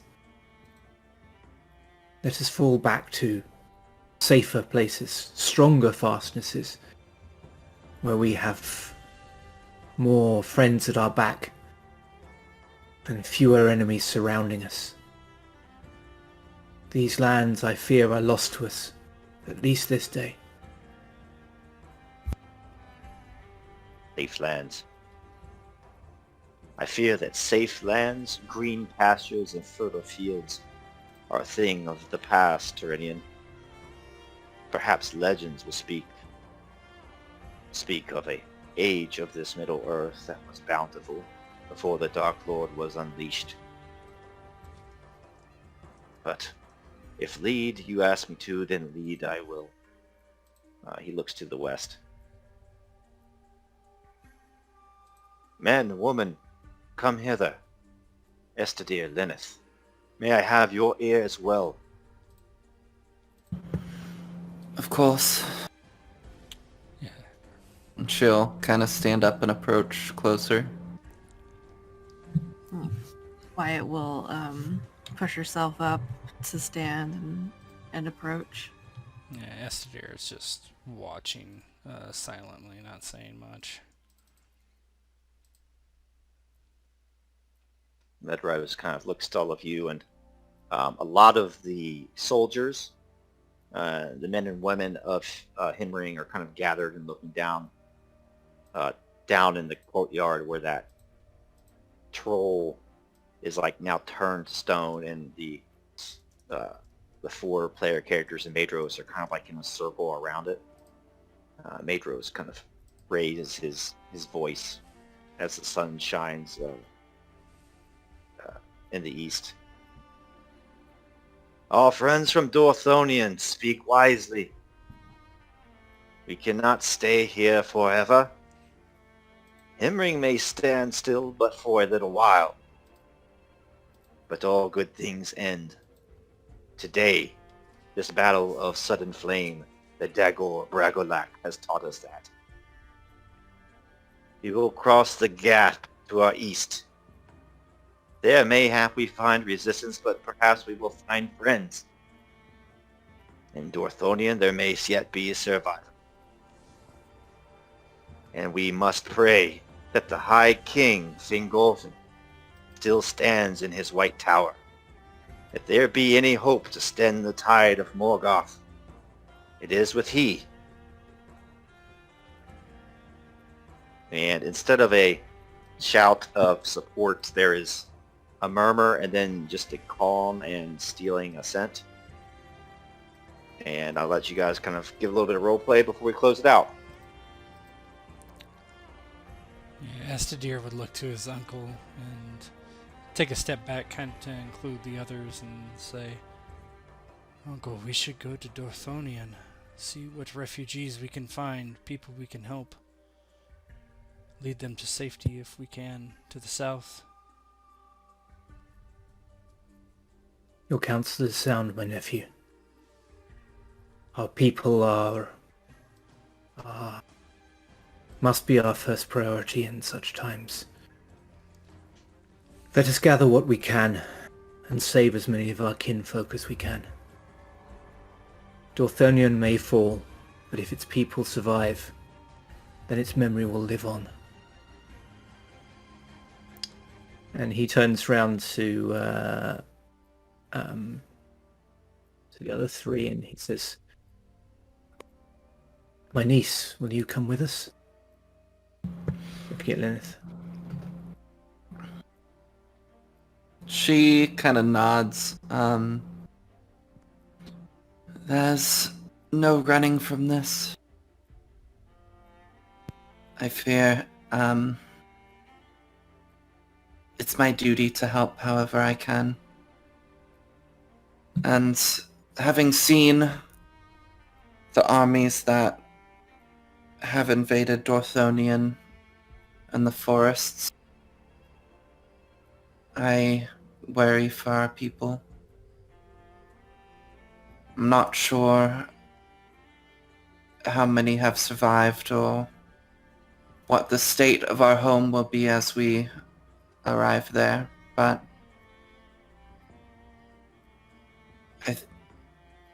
it is important to help however we may. And Terenion nods and then turns to Quiet and Lauren and say, "These are not your lands, but you have fought bravely at our side, as your kin have done many times before over these dark years. I fear that the roads to your home are too dangerous to travel. Will you come with us and help us save ours?"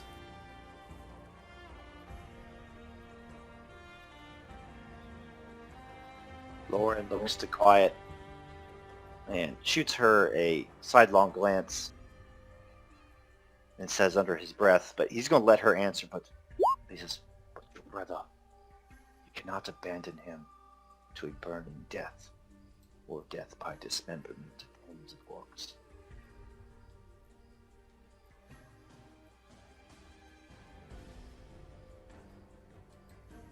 Quiet. Her head lowers a bit, and then she looks to Terenion. I would, but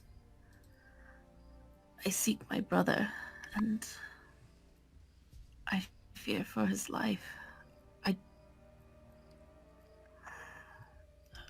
I am unsure. Your brother is in Maedhros, is that correct?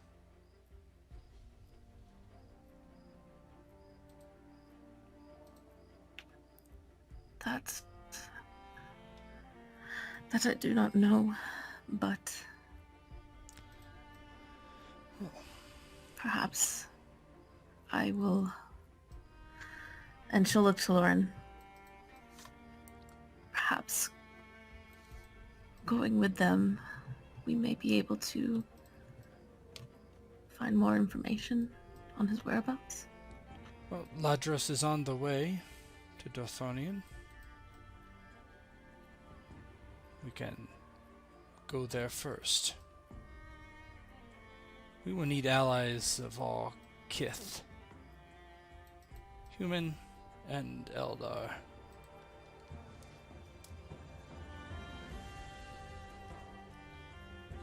Lauren nods his Quiet. head. Yeah. I had it wrong. I was thinking that Maedhros was further north. What's a kith? Kith is like a term for race. Like a people? The peoples. Let me educate you. I learn words every day. All right. And the snow is still falling. And as the camera pans out, the circle of Himring is intact. But all the lands north is just set aflame. And as the camera pans to the east slowly, mountains, rivers now that are full of ash and muck and mud. The path, the gap of Agdor, which now is being flooded with wolves and orcs riding upon wolves. And then finally to the marches of Maedhros and Dorthonion, where skirmishes rage against a backdrop of shadow and flame. And we will stop it there for tonight. Hey. Donnybrook lives.